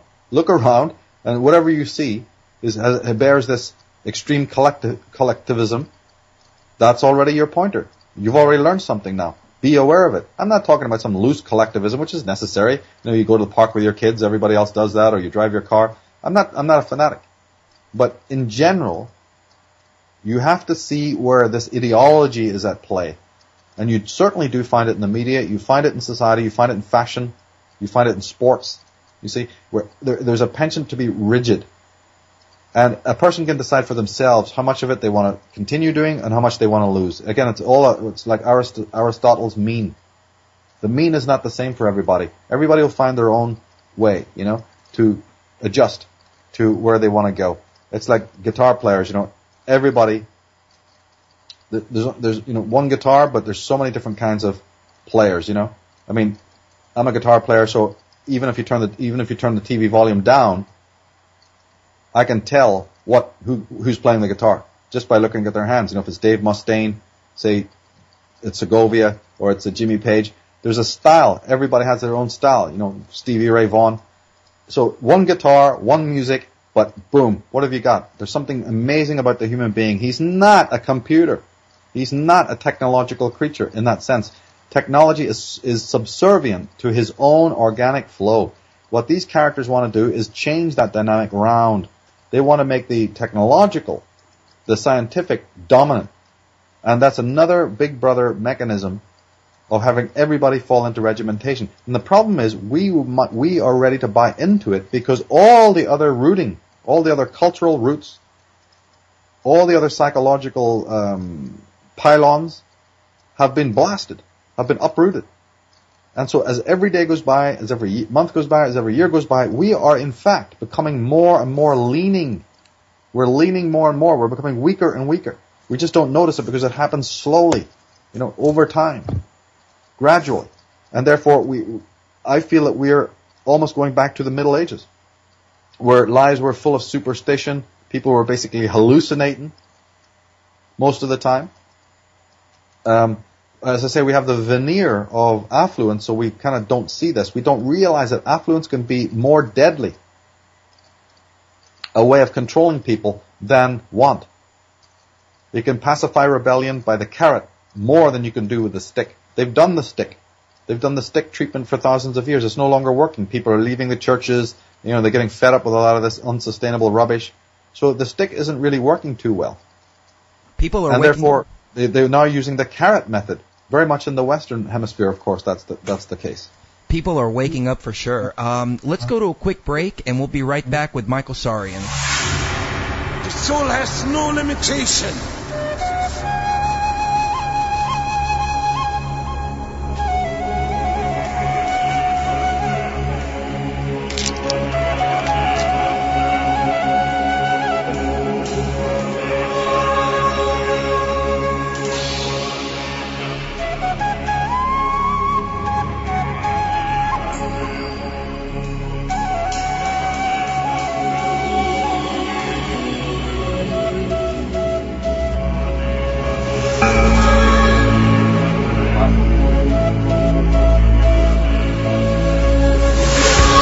From this wider perspective, so much of what we do to each other must have the rest of creation shaking their heads in disbelief. The fact is that someone born in the United States is not more special than someone born in Mexico. Someone born in London is not more special than someone born in Liverpool. Someone who is white is not more special than someone who is black. They're just vehicles for the consciousness to experience. If you go down to the seashore and you pick up a droplet of water in your hand, how can anyone say that that droplet is any more or less special than all the other billions and trillions of droplets you see in the ocean before you? It's the perfect environmental and human assassin. It insists every year that we take more from the earth even quicker, turn it into even more things, sell even more things, consume even more things, throw away even more things, to worship the real God of the modern world, economic growth. How can you buy or sell the sky? We do not own the freshness of the air or the sparkle on the water. How then can you buy them from us? Every part of the earth is sacred to my people, holy in their memory and experience. We know the white man does not understand our ways. He's a stranger who comes in the night and takes from the land whatever he needs. The earth is not his friend, but his enemy. And when he's conquered it, he moves on. He kidnaps the earth from his children. His appetite will devour the earth and leave behind a desert. If the beasts were gone, we would die from a great loneliness of the spirit. For whatever befalls the earth, befalls the children of the earth. Glory is there.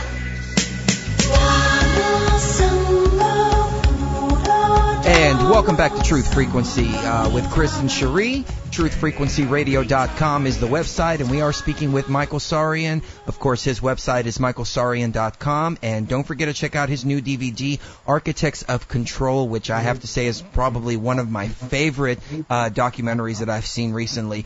Michael, there's several people in the chat room asking, what are some of your favorite metal bands? I'd say that I've got so many favorites. You know, I like Creator, of course, and I like Candlemass, Black Sabbath, Led Zeppelin. There's so many I could list. Are there any that are aligned with the truth message? Oh, many. Creator, a band from Germany, very much up to speed. I think way so. I mean, the guy was playing guitar and speaking truth from 12 years old or something like that, and 14 years of age when he put his band together. So these guys are way ahead. Leif Edling from Candlemass, a guy I've met and talked to. I have an incredible respect for. He's also one of the most bizarre people I've ever met from an energy point of view. A very, very interesting human being. His band and many of the albums that they have done, you know, have deeply inspired me. But you even have bands like Accept, you know, from the old school, and Judas Priest. I mean, I find that metal is a really interesting kind of music. You know, I've played it myself, always been interested in it. And I think Bruce Dickinson, Iron Maiden are absolutely like the kings of metal, if you want to use that term, because of their constant development. And I've often described the Iron Maiden lexicon as a book of philosophy. If you were actually to get all their CDs, you're pretty much good to go there, because there's a lot of heavy stuff there that's very, very eclectic and brilliant and symphonic and also educational. Really way so, and in a very applicable way, you see, because again, not all learning should be a burden, and it's also good to be from a right brain point of view. And I like music because it is the left brain working with the technology of music and amplifiers and things like that, and the skill of singing and all of the different technology that goes into that. But at the same time, these musicians, and I particularly highlight the heavy metal musicians, because they're drawing upon the reservoir of the right brain. And also they have that dose of rebellion, which I like a lot, because they're not conformists. You know, there's a certain level of conformity there, maybe say in the fashion statement or whatever, but it's basically topical. Underneath that, the message is very much a rebellion of message of be yourself, and do your own thing your own way. You know, I'm a real big fan of Typo Negative, who I think are exceptional musicians, and I love that gothic metal style. You know, Testament. I really like the band Testament. I think the album The Ritual is probably one of the greatest albums ever made. I know they don't like it too much, but I consider that a very, very brilliant. I love the lyrics in that a lot. I like all of Testament's work. Rob Halford's individual work, Megadeth. I think I love all of Megadeth's stuff. Even the fans sort of dropped off, disliking some of the stuff that they did in the later part of the 90s. Mm-hmm. I think, what's wrong with you guys? Why don't you listen to the lyrics? You know, they're fantastic. Must also say that their production is brilliant, as is their technical ability. Symphony of Destruction, that was one of their best ones, I think. Yeah, and now we even have Dave Mustaine himself dipping into the conspiracy. They did a latest album on that. He appeared on Alex Jones. So he's a broad-minded guy who's, you know, looking deeply into matters. Earlier on, he was into politics and trying to get people to vote. But I think he realized, you know, that's a dead end. And he evolved very much like Alex Jones himself has done beautifully through the years. These people evolve, and I love to see that. But Metallica, of course, they've done some fantastic work. Manowar, I really like Manowar, Slayer, I was big fans of Slayer, huge fans of them.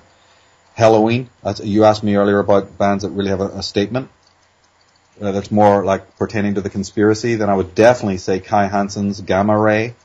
And earlier he was in the band Halloween, and if you listen to their albums, they got some very powerful things to say. They did a song called Phantoms of Death, Giants. My God, there's some incredible stuff there by Gamma Ray. No World Order is one of their albums, which totally people should listen to, Excellent. I mean, the list goes on. There's so many great bands, both in the very heavier metal bands, that have come out. Some of those are very good. And then there's lots and lots and lots of metal I really don't like, that I think is totally false and just hideous. I think that goes for every genre of music, definitely. Cherie, there was a email question that I wanted to get on the record. Can you pick that one up? Okay. Yeah, he's asking, I'm from India, and it's about the ethnic war in Sri Lanka.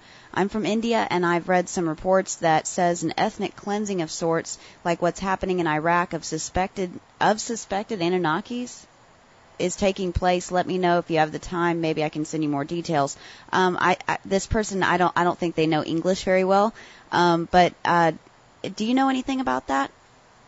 Well, yeah, these places were very rich in minerals, and therefore the British East India Company, who actually they are also behind the Thuggee. They're also behind a lot of criminal institutions like the Tong in China, and also the Triads.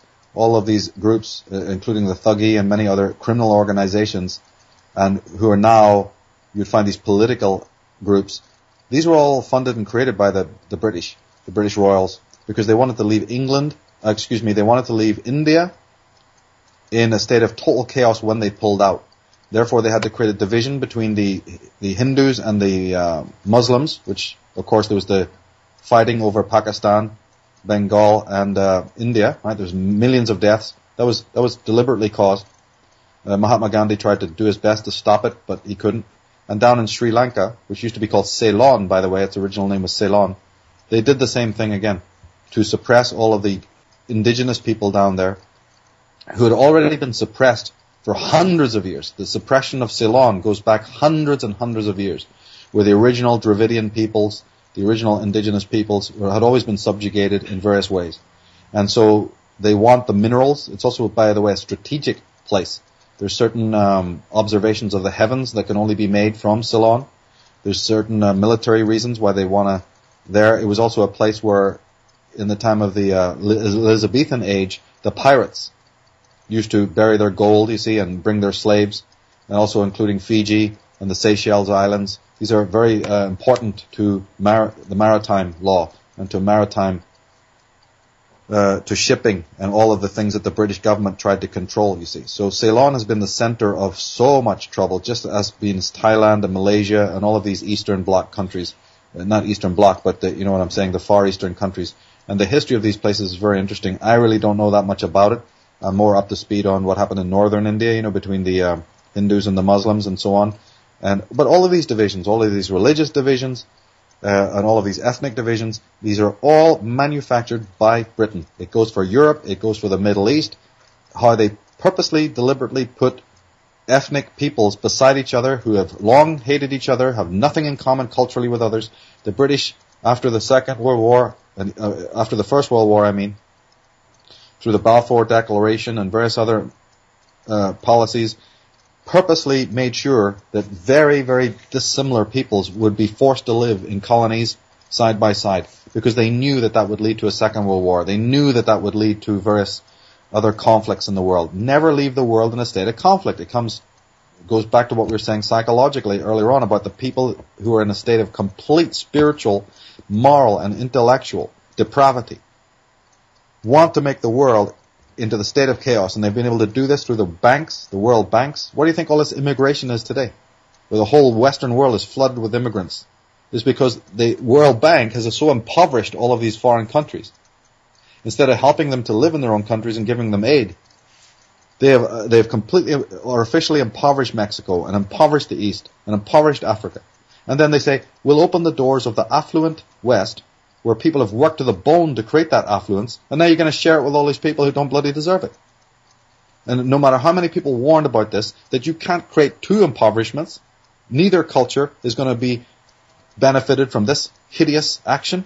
You don't do it in your own home, or if you did, you would soon learn the lesson.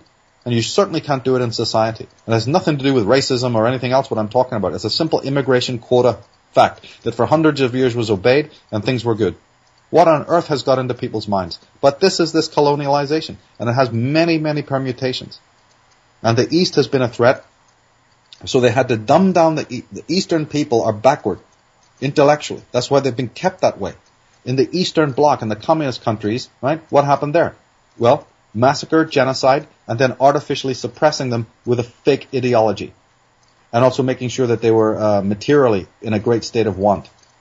Because the powers that be are a small group. They can't, in fact, control the whole world normally. You can only work on one part of it. So while you're busy working on the target that you really want, these generals, these experts, they made sure that they split the world into the trilateral idea.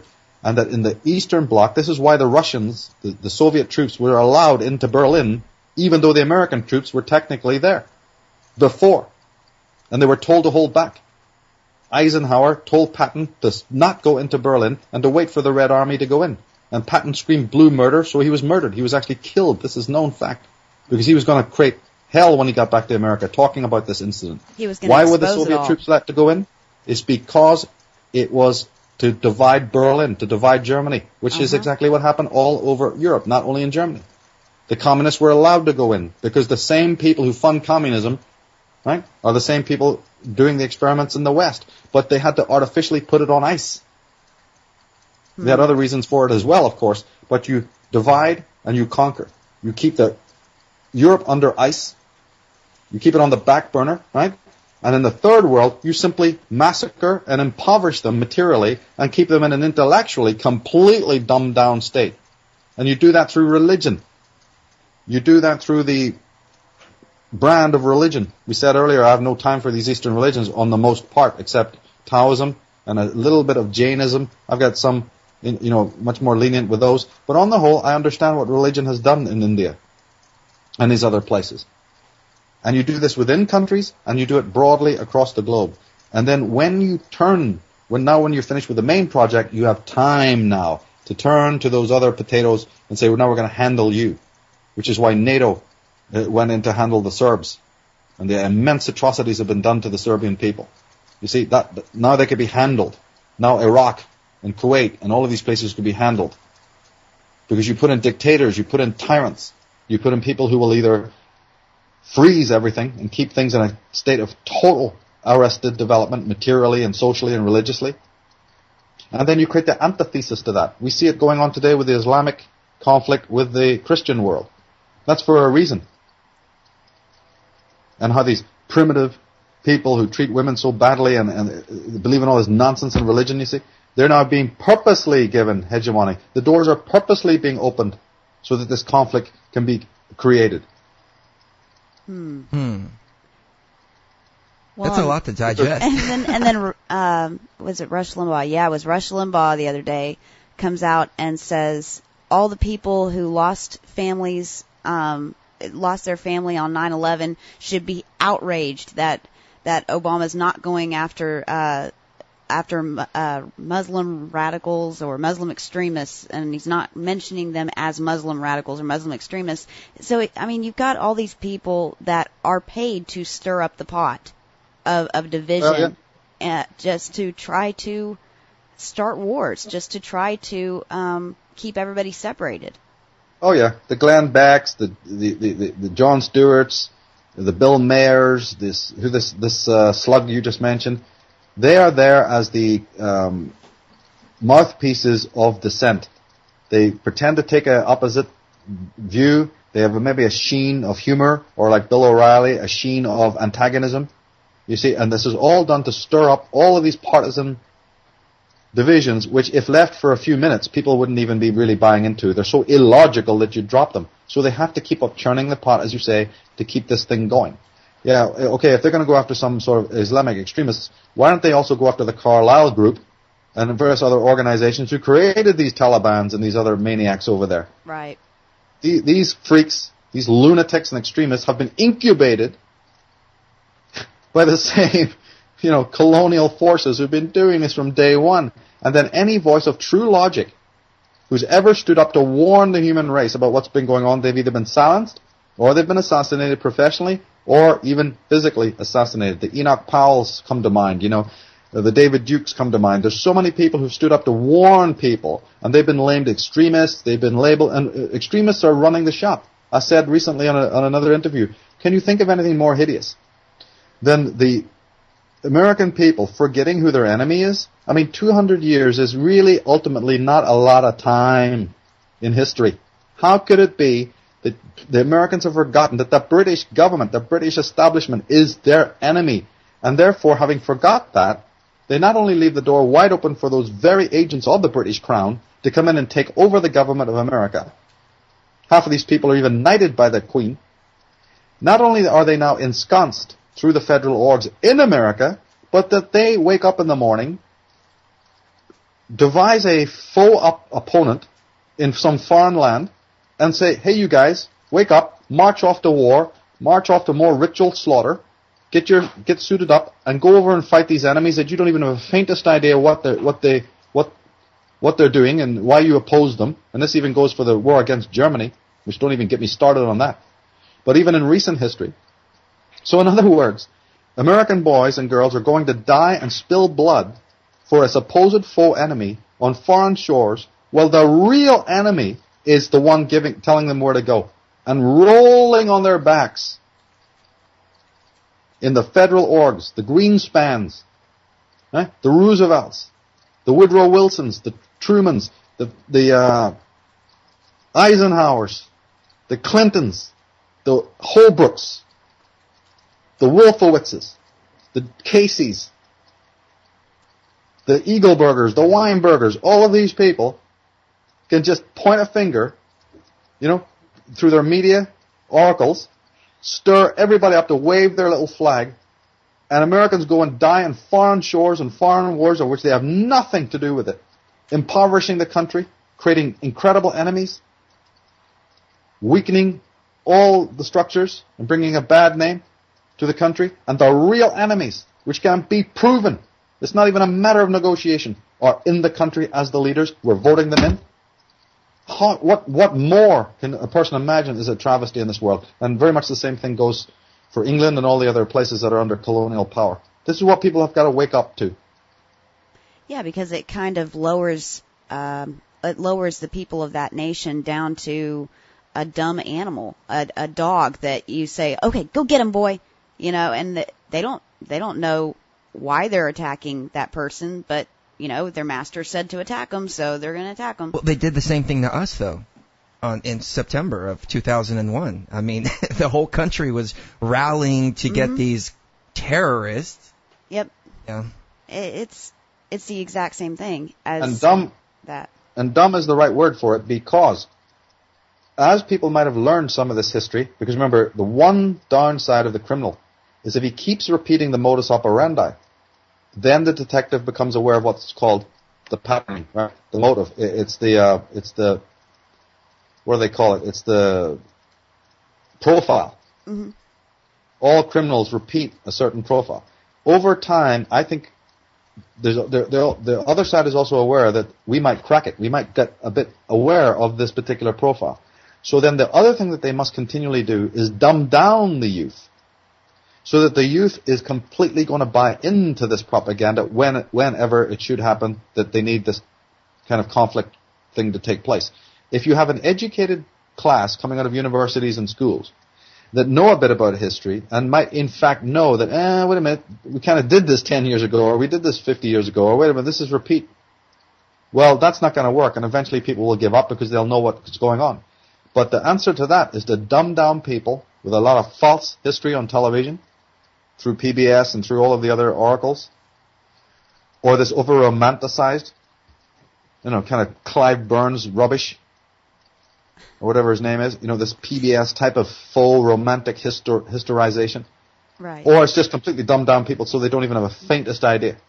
So that people don't realize in 2001, hey, didn't we fund Osama bin Laden? Yeah. Didn't we help him way back in the 80s? That people don't remember that. Right. And why are these Kissingers still around? Why are the same advisors still around? Why does the president come and tell us, I'm going to change things in the administration? And it's the same old cronies, the sort of second fiddle guys who control it. Why are the same think tanks involved? Why are the same orgs? In other words, why does nothing change? It's a democratic dictatorship.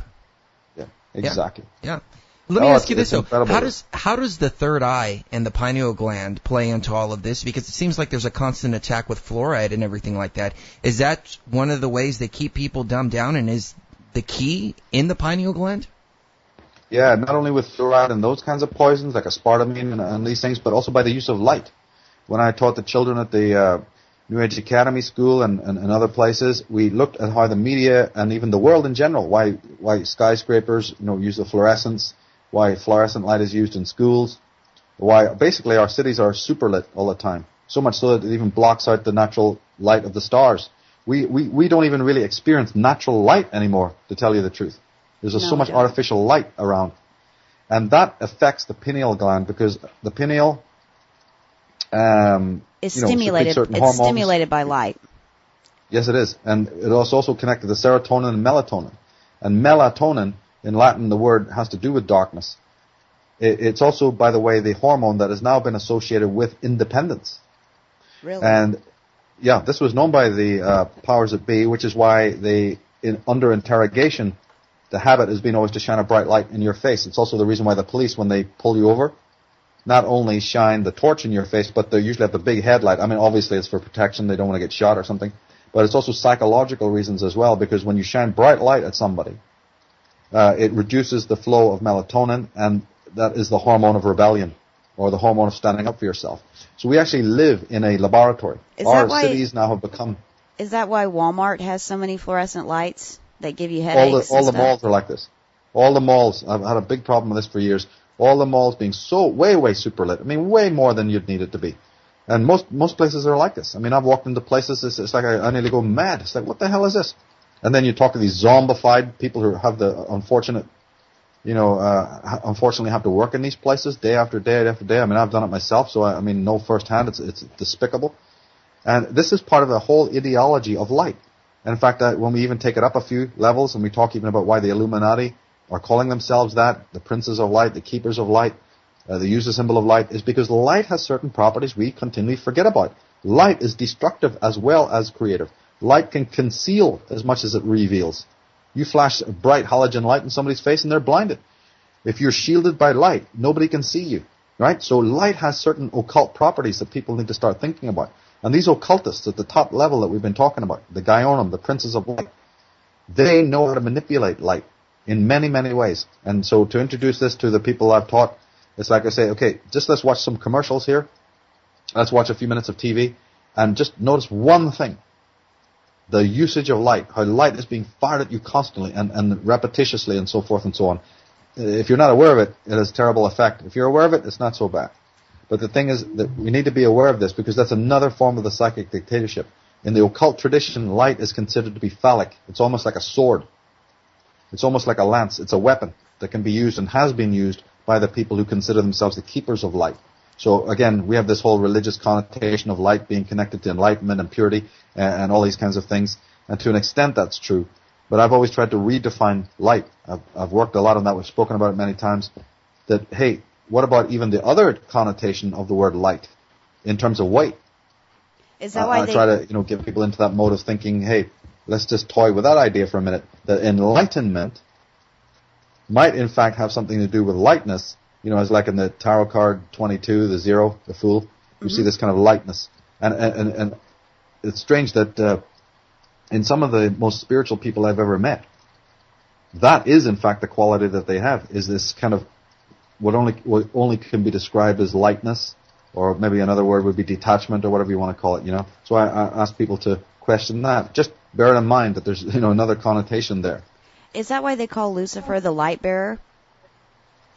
Oh, that's just connected to the planet Venus. Oh, okay. There's nothing satanic about it at all. It's purely an astrological, astrotheological. Luz being light, Fera meaning, the holder of the light, the keeper of the light. It was actually, the full name was Diana Lucifera. Do you know that? No, I didn't know that. Yeah. There's a big controversy right now in I guess around the world about Lucifer versus Satan. Who is Lucifer? Who is Satan? Are they the same person? I really have no idea. Can you explain that for me? I've done a lot of work on that. We've done it in other interviews as well, but there is no connection, basically, briefly. Remember we were talking about the disinformation around Blavatsky and how people will just snowball, things, just certain wrong idea snowballs, and right. Something enters into the collective mind and that's it. You can't even unroot it. This is another one. Lucifer is a completely separate concept. And so when you see the Albert Pikes and the Mazzinis and these other people talking about Lucifer, but you happen to be coming from a Christian point of view, and you've been reading mistranslations of the Bible, mistranslations of this, garbage spoken to you from the pulpit, and you then associate Lucifer with Satan, well, this is what's going to happen. Yeah, there is something rotten in what the Masons are talking about, but you're never going to crack it by coming from that partisan point of view. The Lucifer that they're speaking of is just a code word for Aton, because Lucifer is the son of the morning. That meant the sun at the rising horizon of the morning, and the other true word for that is Adonai or Aton. They're Atonists. Lucifer is a code word because it originally represented, one of the interpretations anyway, again it depends what country you're coming from and also what cult you're coming from. But to certain cults, Lucifer was Venus. Then I said, as I told you earlier, Diana Lucifer. Well, Diana is the goddess of the moon, which is very bright. It's the second sun. She considered the sun of the night, you see. So that is therefore also a connotation. Then it was feminized in general. There's a French word, luce, an old ancient French word that meant the fish.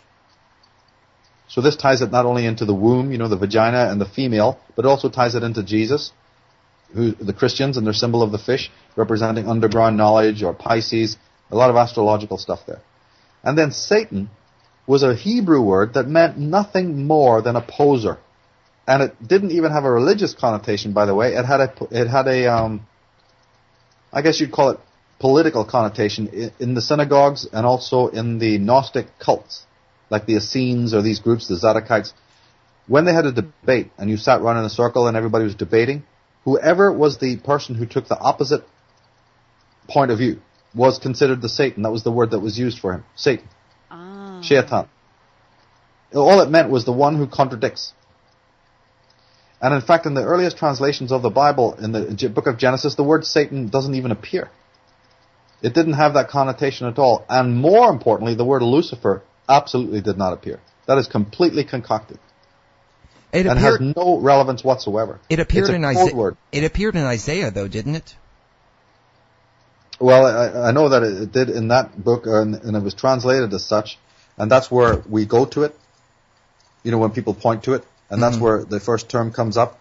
But when you read that particular Isaiah comment, you will be able to decode it quite easily when you understand that it's talking about celestial bodies. Yeah, that's what I figured. Absolutely. The fallen one, even the idea that it was connected to something fallen, right, is to do with planetary cosmic events. That's all it has to do with it. It's okay though, if later on one of its this is the way words are, I'm not against it. I'm saying, okay, if a word then takes on a secondary or third meaning and it gets connected to the evil one, by all means, that's fine. Just don't forget what its original meaning is. This is what's happened. Years have gone by and people have forgot what it really means, and then it's used so broadly, or it's used what's called denotatively to denote Satan or evil, that people forget then that it has many, many other meanings as well, and many other connotations, and some of them are not necessarily negative. The idea is what people have to, and this ties right back to what we were saying about the Christians and groups like that, like Judeos, Christians, have to worry about maybe their orders are created by the same hidden hand that they're pointing at. Well, what happens when you really realize that when Albert Pike and these people are using the term Lucifer, they actually mean Jehovah. Because Aton is Adonai, is Jehovah. So there you have a problem. A Christian who comes to the work of Oliver Pike going, hey, he's evil, he's Scottish Rite, he's a Mason, he's a Illuminati. Look at him talking about Lucifer. Yes, but the problem is, his Lucifer is your Jehovah. How are you going to work that one out, pal? That's great. Wow. I've thought that as well. I've thought that. It's amazing. It's amazing that you're putting that. I'm sorry, but what kind of God would demand blood sacrifices? Well, this is fantastic, isn't it? Here we go. I mean, this opens up the whole, absolutely, what God would. And, of course, one can say leniently that blood sacrifice is a metaphor for you giving off your own energy to seek the light. But then there's a bunch of people who take that literally. As George Maxwell said, hey, chump, what are you doing digging out my heart? He's offering up your heart. They literally believe it's a blood sacrifice. So, again, wow, what's been done in the name of religion is really, really colossal. Yeah, wow. I completely agree. Definitely. Let me ask you this. God, that's a great topic, religion. Should we keep on going? Do you want to? Yeah, absolutely. Chris loves to bash I can do about 15 more minutes with you guys before I got to go. I got an appointment. I got to go. Okay, perfect. Then let me get to some of these email questions. Then somebody in the chat room asked, "Is there a connection between Illuminati and alumni?" The words are the same, and I would say that to a certain extent, yes, because the fraternities in school that use terms like alumni and so on, yeah. They're fraternities that if you go along to get along and matriculate as they want, sure, you're going to end up, maybe being a member of the Illuminati or something like that. So, but the words just mean enlightenment or enlightened ones. Okay. Another question from the chat room is, in your tarot readings, have you seen anything for this year?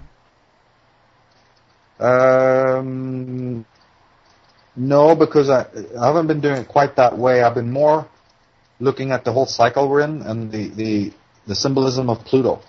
And I've spoken that a lot on other shows, so people can go to the What's New page of my forum, and they'll see other shows that I've done on that subject of the movement of Pluto and what's going on in this particular age. It's very interesting.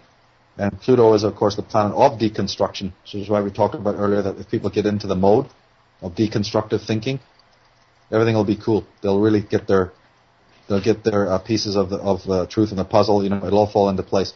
But if people remain with this solar sort of strictly Jupiterian, strictly mercurial way of thinking, well, that's not going to gel quite right. You need a balance of everything, of course. But Pluto is now in town, and he's asking for a certain kind of different way of understanding things and a different attitude. But yeah, we've talked about that on many other things. People can also go to the article I did. It's right there on the Michael Tsarion website, 2012, Shiva and the Age of Awakening. They can go to that and talk about it there too. Let me ask you this. Another question from the email. Do you agree with the goals of the Illuminati and the Luciferians that they're trying to basically make the United States a third world country? Would you agree that they're trying to do that? Yeah, 100%. Absolutely do believe that's been going on. I believe it's going on for hundreds of years. I believe the Constitution was a wolf in sheep's clothing methodology of attaining that. I believe that from the very outset, and people can read my Constitution Con article, which is again on the Michael Tsarion website. I go into that. They don't have to read it all if they don't want to. Just read some part of it to get up to speed on that. And I've got plenty of links and sources as well to other scholars who've toyed with that idea. I don't think anybody's gone into it with as much depth as is possibly needed, although there have been some people who have. And I would say that the outsourcing, the unlimited immigration, and just the kind of creatures that you've got running the shop who are clearly allied with the British aristocracy. If people go to Weapons of Mass Destruction Found, this is an article I did, it's also on the Michael Tsarion website. I have the quotes there from these people, from the Kissingers, and from all these other creatures. I have the quotes from the Kennedys and these other people talking about their sycophantic appreciation, you see, of the British royals and all of this heresy. And then in the Constitution Con article, where I go into this much deeper, we have the quotes from King George III that during the War of Independence, and the British knew they were losing, this man, this king, swore eternal war against America. And believe me, these people's word is taken as law for people. And so his henchmen, and this includes the modern-day Windsor family, all of these people from that time onwards are doing his bidding. They have not changed. All that's changed is their tactics. They now do it with a velvet glove, with a smile on their face, by moving into the countercultural elements, by funding all sorts of think tanks and orgs, and as I said, countercultural pundits and movements and the media. They control it almost thoroughly now through your Henry Luces and through your Catherine Grahams and your Colin Powells, Michael Powells, and all of these other people who run the media through these creatures like Ted Turner, and Rupert Murdoch. All of these individuals. I mean, America is infested now, literally infested with these creatures. And there is sparks of optimism, because as I said, these people can't control the whole world, right? Which is why they use these strategical methodologies. But ultimately, America is in dire straits, and they are slowly eviscerating the country, slowly undoing its material basis. Well, we know that America was founded on Atlantean principles. The Founding Fathers were very Atlantean in the way they perceived the New World. And it was set up to be the new Atlantis. Yeah. And do you think that we're going to end up just like the old Atlantis, having to make a choice and possibly be destroyed if we make the wrong one? No doubt about it. No doubt about it. Now, of course, speaking purely personally, I have a very different relationship with death and deconstruction than most people listening to the sound of my voice. But even leaving that aside, yep, the answer is yes. If people do not live in rightness, if they uproot what is important, if they desecrate the creations and the wisdom of their ancestors, have you any idea what the price of that is? The men and women who died in wars, the people who died in factories, you think they're dead? They're not dead. They're very much alive. Their spirit is alive. And their children who dance on their graves, who spit on their legacy, and who throw the beautiful creations that they've made into the fire will absolutely inherit perdition. And it doesn't matter if you do it under the guise of Christianity or waving some flag or in forgetfulness and say, well, Doc, I didn't realize what was happening. Through ignorance or through escape. It's immaterial. And I don't care if that escapism is some domestic minutia, rubbish, or some high-fluting New Age philosophy, or even higher. Because there's millions of escapes. There's so many escapes. The world is filled with escapes. It doesn't matter. There are fundamental facts of life that keep consciousness healthy and clean, and those are being desecrated by the day. We have very sinister people at the helm of the ship of state, who are making this happen, and we have to deal with it.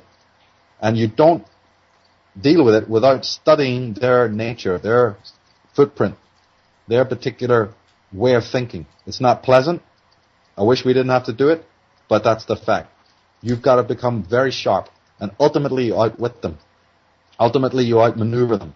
You become so damn smart, and you become so immune psychologically and morally that they cannot defeat you. I said this in the last chapter of the Atlantis book, and I continue to say it today. It's purely martial arts. It's pure Aikido. When you have become so strong and so vigilant and so aware that you know everything, every trick in the book that these people can do, they've lost their power. But going after them, both politically or militaristically or any other way, is useless because they're too smart for that. They know that. They know where you're coming. And they've already mined the field. They already have got you down because they know. It's like being Irish. Do you think I don't know this? The Irishman has so many Irishmen down through history have brought about their own ruin because of their hot blood and their passion. Very good things. These are virtues. But taken too far, you see, you play right into the hands of the cold, detached evil that runs the world, you see, because you have what is called passion and you have what is called a temper. In many ways that can be good, but it also can be the downfall. And very much the same thing applies to the rest of the world. If you think that being a mugger, which is what the Masons use, this is the term for the people in the streets, the ignorant. If you think that being a mug and a mugger is going to be able to, topple these people, then you're well wrong. And people like C.S. Lewis, my mentor, and Tolkien, Professor Tolkien, they labored at great effort to show you this, to teach you this, to teach the world this. And That's why I said at the beginning of our interview that even Blavatsky was a disciple of the self, disciple of autonomy, sovereignty, psychic sovereignty, and ultimately psychological sovereignty, moral superiority. And all of those things are being eroded right now. And therefore, there's going to be no way. And again, I emphasize that our ancestors did things right the first time. That's how you can build a pyramid, that we can't even have a clue today how to do it. There's this legacy that tells us that there was great wisdom in the past. Man hasn't evolved from some sort of primitivism. He has devolved from a very, very high spiritual and moral state. I agree. And yep, there is always opportunities to defeat evil because we're in a state of challenge. This is a challenge. This is something that we need to realize definitely can be won. But if you're using the wrong strategy, well then, or let's put it this way, if you have identified either consciously or unconsciously with your enemy, if they've been able to insinuate their poison, their infection into you, well then of course it's not going to happen. Most of the world, you see, has identified with the thinking and the traits of the enemy. And this is then the psychic dictatorship. This is the problem. Let me jump in for a minute. I know we're kind of pressed for time, and I want to get a couple of these questions in to make sure everybody gets their voice heard. Can you maybe talk a little bit about the significance of being in the dark according to the Mayan calendar? Do you have anything to say on that topic? Being in the dark? That's being in the night. I'm sorry. That's not something I'm not familiar with, no. Okay. Sorry. Another question. Do you have any thoughts on Kubrick's last work, Eyes Wide Shut? I think we've talked about this in the Age of Manipulation conference we're doing here, this series, and we deal with that in many other films like that. And I do believe that was a whistleblowing film. Okay. And I do believe he was taken out because of it, because he was probably an insider who had a humanitarian streak or just an artistic bent or whatever you want to call it, and did, of course the movie itself is loaded with whistleblowing motifs, just like his other films. There's certain elements of like pedophilia concepts in Lolita, even though the story is dramatically very interesting, but on the other aspect there is certain pernicious aspects. Same thing with Eyes Wide Shut, and I feel that even though that movie was basically a remake of several other films, like To the Devil a Daughter, and The Devil Rides Out, and Beyond the Green Door, and Eye of the Devil, these are the four I can mention, it was basically nothing more than a remake. However, probably because he was an insider, I think they did retaliate against him, very much in the same way that they retaliate against Jim Keith and various other people you see that they feel are insiders who go too far by letting things be known or whatever. Let me go to one more question. Actually, a few different people have been asking this one. What are your thoughts on past lives? Do you have any thoughts on your own past life? And do you feel any kind of connection to Atlantis from past lives? I can't answer that because I never speak about my own private life. I try to keep my professional and private life totally separate. Okay. So I can't speak about my own personal life or experiences or whatever you want to call it. Okay, fair enough. But I certainly... And in general, I do not believe in reincarnation or past lives, or at least in the sense that it's mostly being transmitted to us. And the reason is because the original, unadulterated theory of reincarnation and karma and these kinds of concepts are very different from the way that they got skewed by the priestly schools that most people know it from. So there's actually two different concepts. For instance, the Druids spoke about something called the transmigration of souls. I can't remember the technical term for it right now, but and on paper that sounds like it's the same thing as reincarnation, in which an individual, right, like Chris, he himself, in somewhat of the same consciousness, reincarnates through different lives or different bodies, right? This is how it's become interpreted now. Mm-hmm. Actually, the original concept, which was held by the Druids, is not that at all. It's more like that when you die, your spirit returns to nature and enters into the matrix, which is the all-knowing intelligence, right? But it's not specifically you as you know yourself to be, because that's so much to do with persona and superficial, the shell, the sort of ego level of our ideas about ourselves. None of that's going to transmute over, you see. So there are slight differences. And then I'm very worried, you see, about all of these esoteric doctrines, because I've studied this through and through, and therefore I know that there's a different doctrine in the ancient tantric understanding of it thousands of years ago, as these teachings were tweaked. And just like I've spoken so often about how Druidic teachings in the West later became the pseudo version, right? Pseudo-Druidism is nothing more than Christianity and Judaism. Well, so it happened in the Far East. In India and in China, the same ancient teachings of the Tantrists was taken, plagiarized, and then totally obscured, partially transmogrified into these Eastern versions that we have today, which talk about the wheel of karma, the wheel of cycle of life and death, that if you commit sins in this life, you're going to be reincarnated and you can go up and down the scale and all of these things. And that stuff to me is very, very suspect. I don't believe in it in that way. But to talk any further about it would just take far too long. It's very elaborate. It was a good question, though. It's very interesting. And I just think that there's been too much priestly contamination of these concepts, even though I encourage people to really study it and think about it. And very, very important to do that. Absolutely. And I have one more question that was important. I should have asked this in the beginning of the broadcast, but who was Alice Bailey? What was the Lucifer Trust Company? How did Hitler tie into Theosophy and Blavatsky? I know it's a big question, but can you maybe just put something on for the record? Well, all I can say, you can just people can look this up on the internet. Just go to Wikipedia and type in these names and you'll learn so much from there. But certainly, the tradition is that the Fabian network, which is ultimately a royalist network, because on paper it's meant to be socialist. The Bertrand Russells and the George Bernard Shaws and the Sidney Webbs and all of these Fabians like Alice Bailey and all of their little spin-offs and little offspring, on paper are meant to be socialists, which often can be mistaken as being anti-royalist. But of course, if you look beneath that veil, you'll find that these people are whining and dining with royalty. So obviously they're not in any way really truly anti-royalist. It's nonsense. In fact, some of the most important Fabians went to Oxford and Cambridge universities, all right? The Fabian movement was pretty much started there.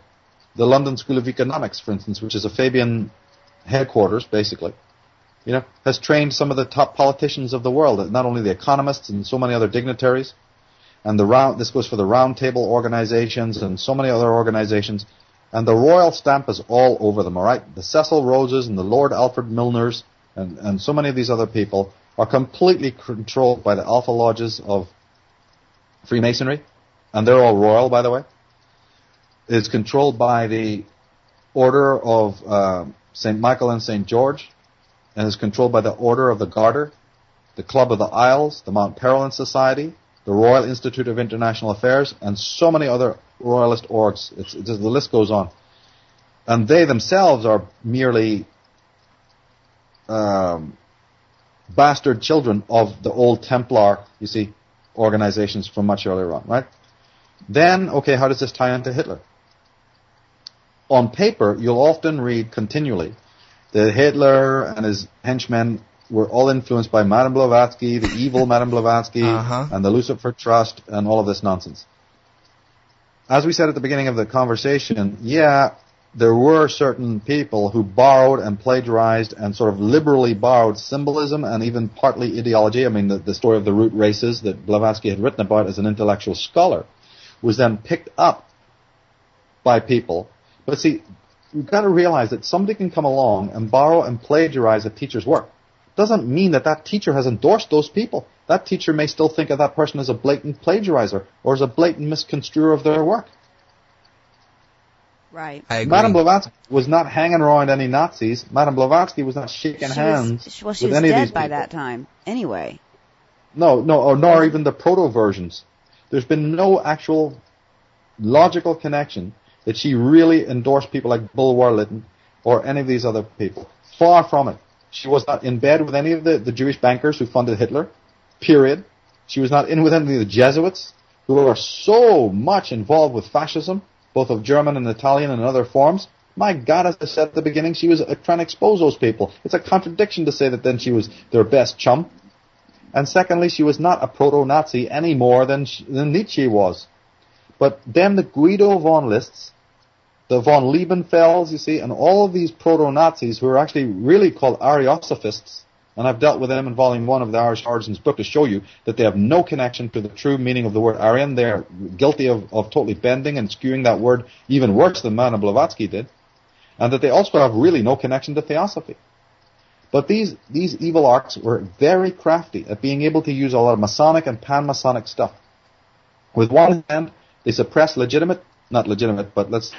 they suppress German and Austrian Freemasonic lodges. Hitler's even known for doing that, and they think, oh, what a great guy to be anti-Masonic. No.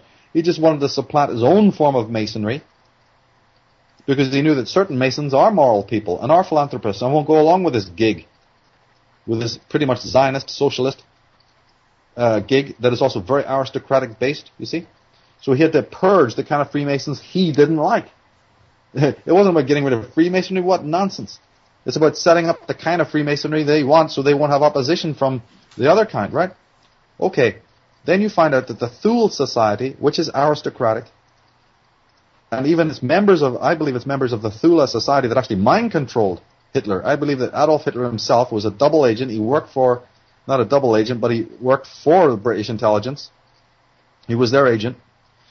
More than that, I think he was mind-controlled as well, which explains a lot of his behavior and even his somnambulistic traits. Mm-hmm. And I believe it might have been Dietrich Eckhart or one of these other occultists that belonged to the Thule Society. But the Thule Society, just like the Armanenschaft and the German Order, were controlled by Masonry, very high-level Masonry. All these groups that are behind Adolf Hitler and the rise of the Nazi Party. I mean, Adolf Hitler one minute is a corporal in the army, and the next minute he turns up at the German Workers' Party with $1 million Deutschmarks in gold. $1 million Deutschmarks in gold. How is it possible?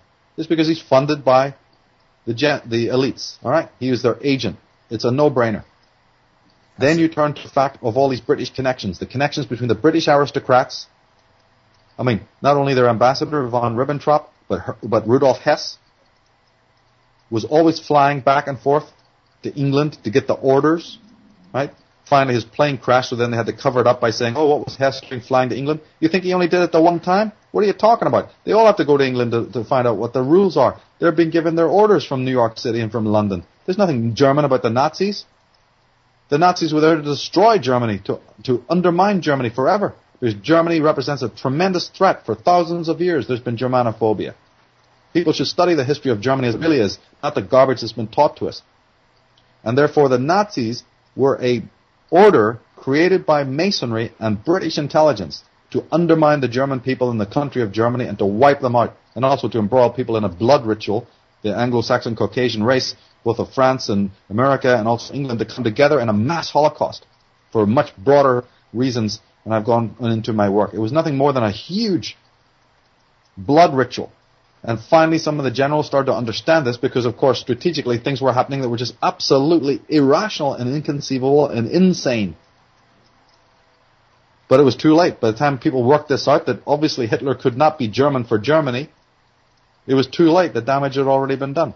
How this ties into Blavatsky? Right. Well, the Ariosophists, like Guido von List and von Liebenfels and all of these proto-Nazis, pretty much insane guys, lunatic people. There's many others that I could mention in this field. I have their pictures, and I have the chapter on it in the volume 1 of the Irish Origins book. These individuals drew upon her work because it was a work of genius, and they knew that they could skew it in another way, right?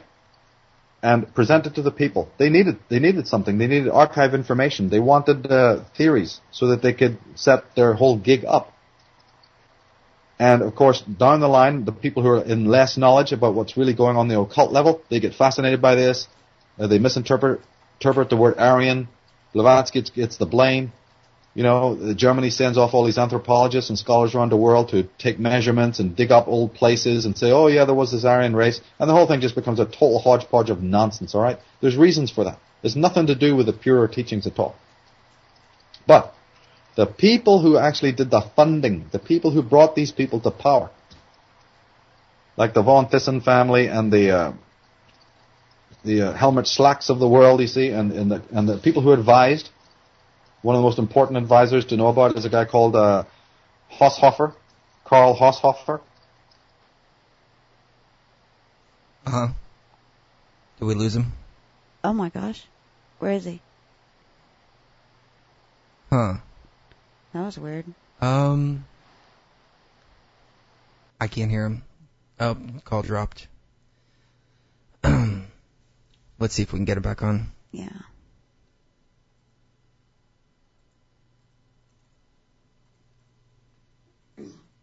That's what happens with these Skype calls after a while. That's okay. Yeah, we just need to do a little wrap up. I know he's got to go. Yeah. The person whom you're trying to reach is currently unavailable. Uh-oh. That's okay. Do you wanna just wrap it up? That's weird. Our caller lines went dead too. That is weird. Yeah. I wonder Are we still streaming? Yeah, I wonder if my internet dropped. Do you want me to check? Yeah, we are streaming. Okay, good. Sorry, everyone out there. Well, that was a really interesting conversation, though. That was. We've had some amazing guests the past couple months, but Michael Tsarion's probably one of my favorites. The person whom you're trying... Maybe it was his computer that went down or something. I don't know. Oh, well. We'll go ahead and wrap it up. Yeah. Michael Tsarion's websites are michaeltsarion.com, architectsofcontrol.com as well, and he will be appearing at the Conspiracy Conference. I think it's June 5th and 6th. I believe so. We should go. Yeah, I want to see if we can get him on one more time for a wrap-up. Okay. Let's see. Conspiracy Con. Yes, I know. It might have been a problem with his computer because I can't seem to get through to him again. I must apologize to all the listeners out there. The person whom you're trying to reach for my very loud keyboard. It's all right. Let's see. Coming up next week, this Saturday, we're going to have Chris Everard on, and he's the mastermind behind Secret Space and the Illuminati. Those films are great films if you haven't seen those. Tex Mars, the Saturday after that. We're thinking about taking April 15th off because we've done so much radio lately. We're a little Well, tired. check the website and see what the schedule is like, but I think we're going to take this Thursday off. But we'll definitely be back on the air on Saturday. And that was Michael Tsarion. I'm going to try calling him one more time to see if we can get a wrap-up.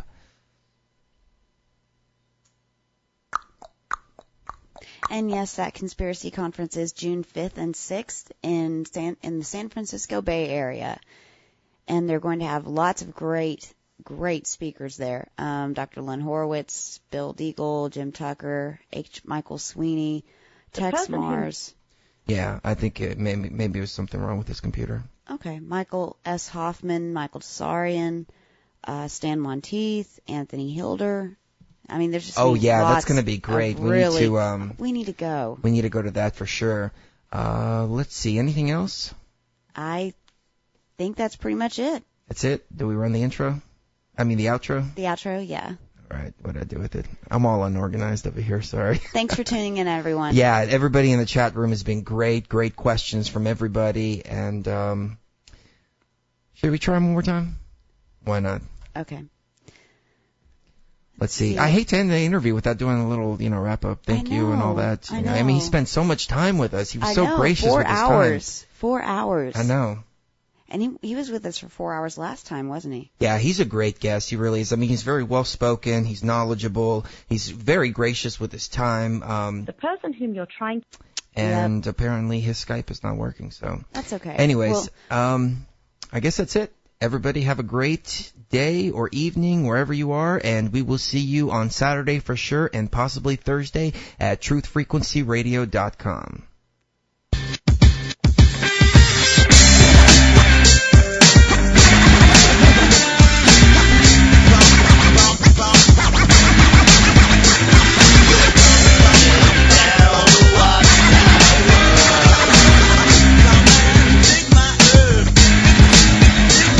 The renegades, castaways, outlaws to the game like Thomas Paine was. They masquerade us. Who's to blame? The sound set to explode like a hand grenade does.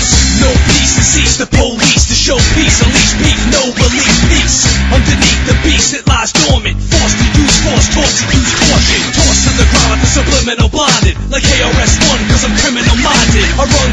soldiers amongst the vultures, now you're under control, cause you do what they told you. The front lines now, we're living the battle. Slowly I walk through the valley of shadow, and there's no man that's gonna keep me down. To the thief, to the king when he snaps the crown. We're burning down the watchtower. Burn it down. My man, dig my earth. My man, dig my earth. Burning down the watchtower.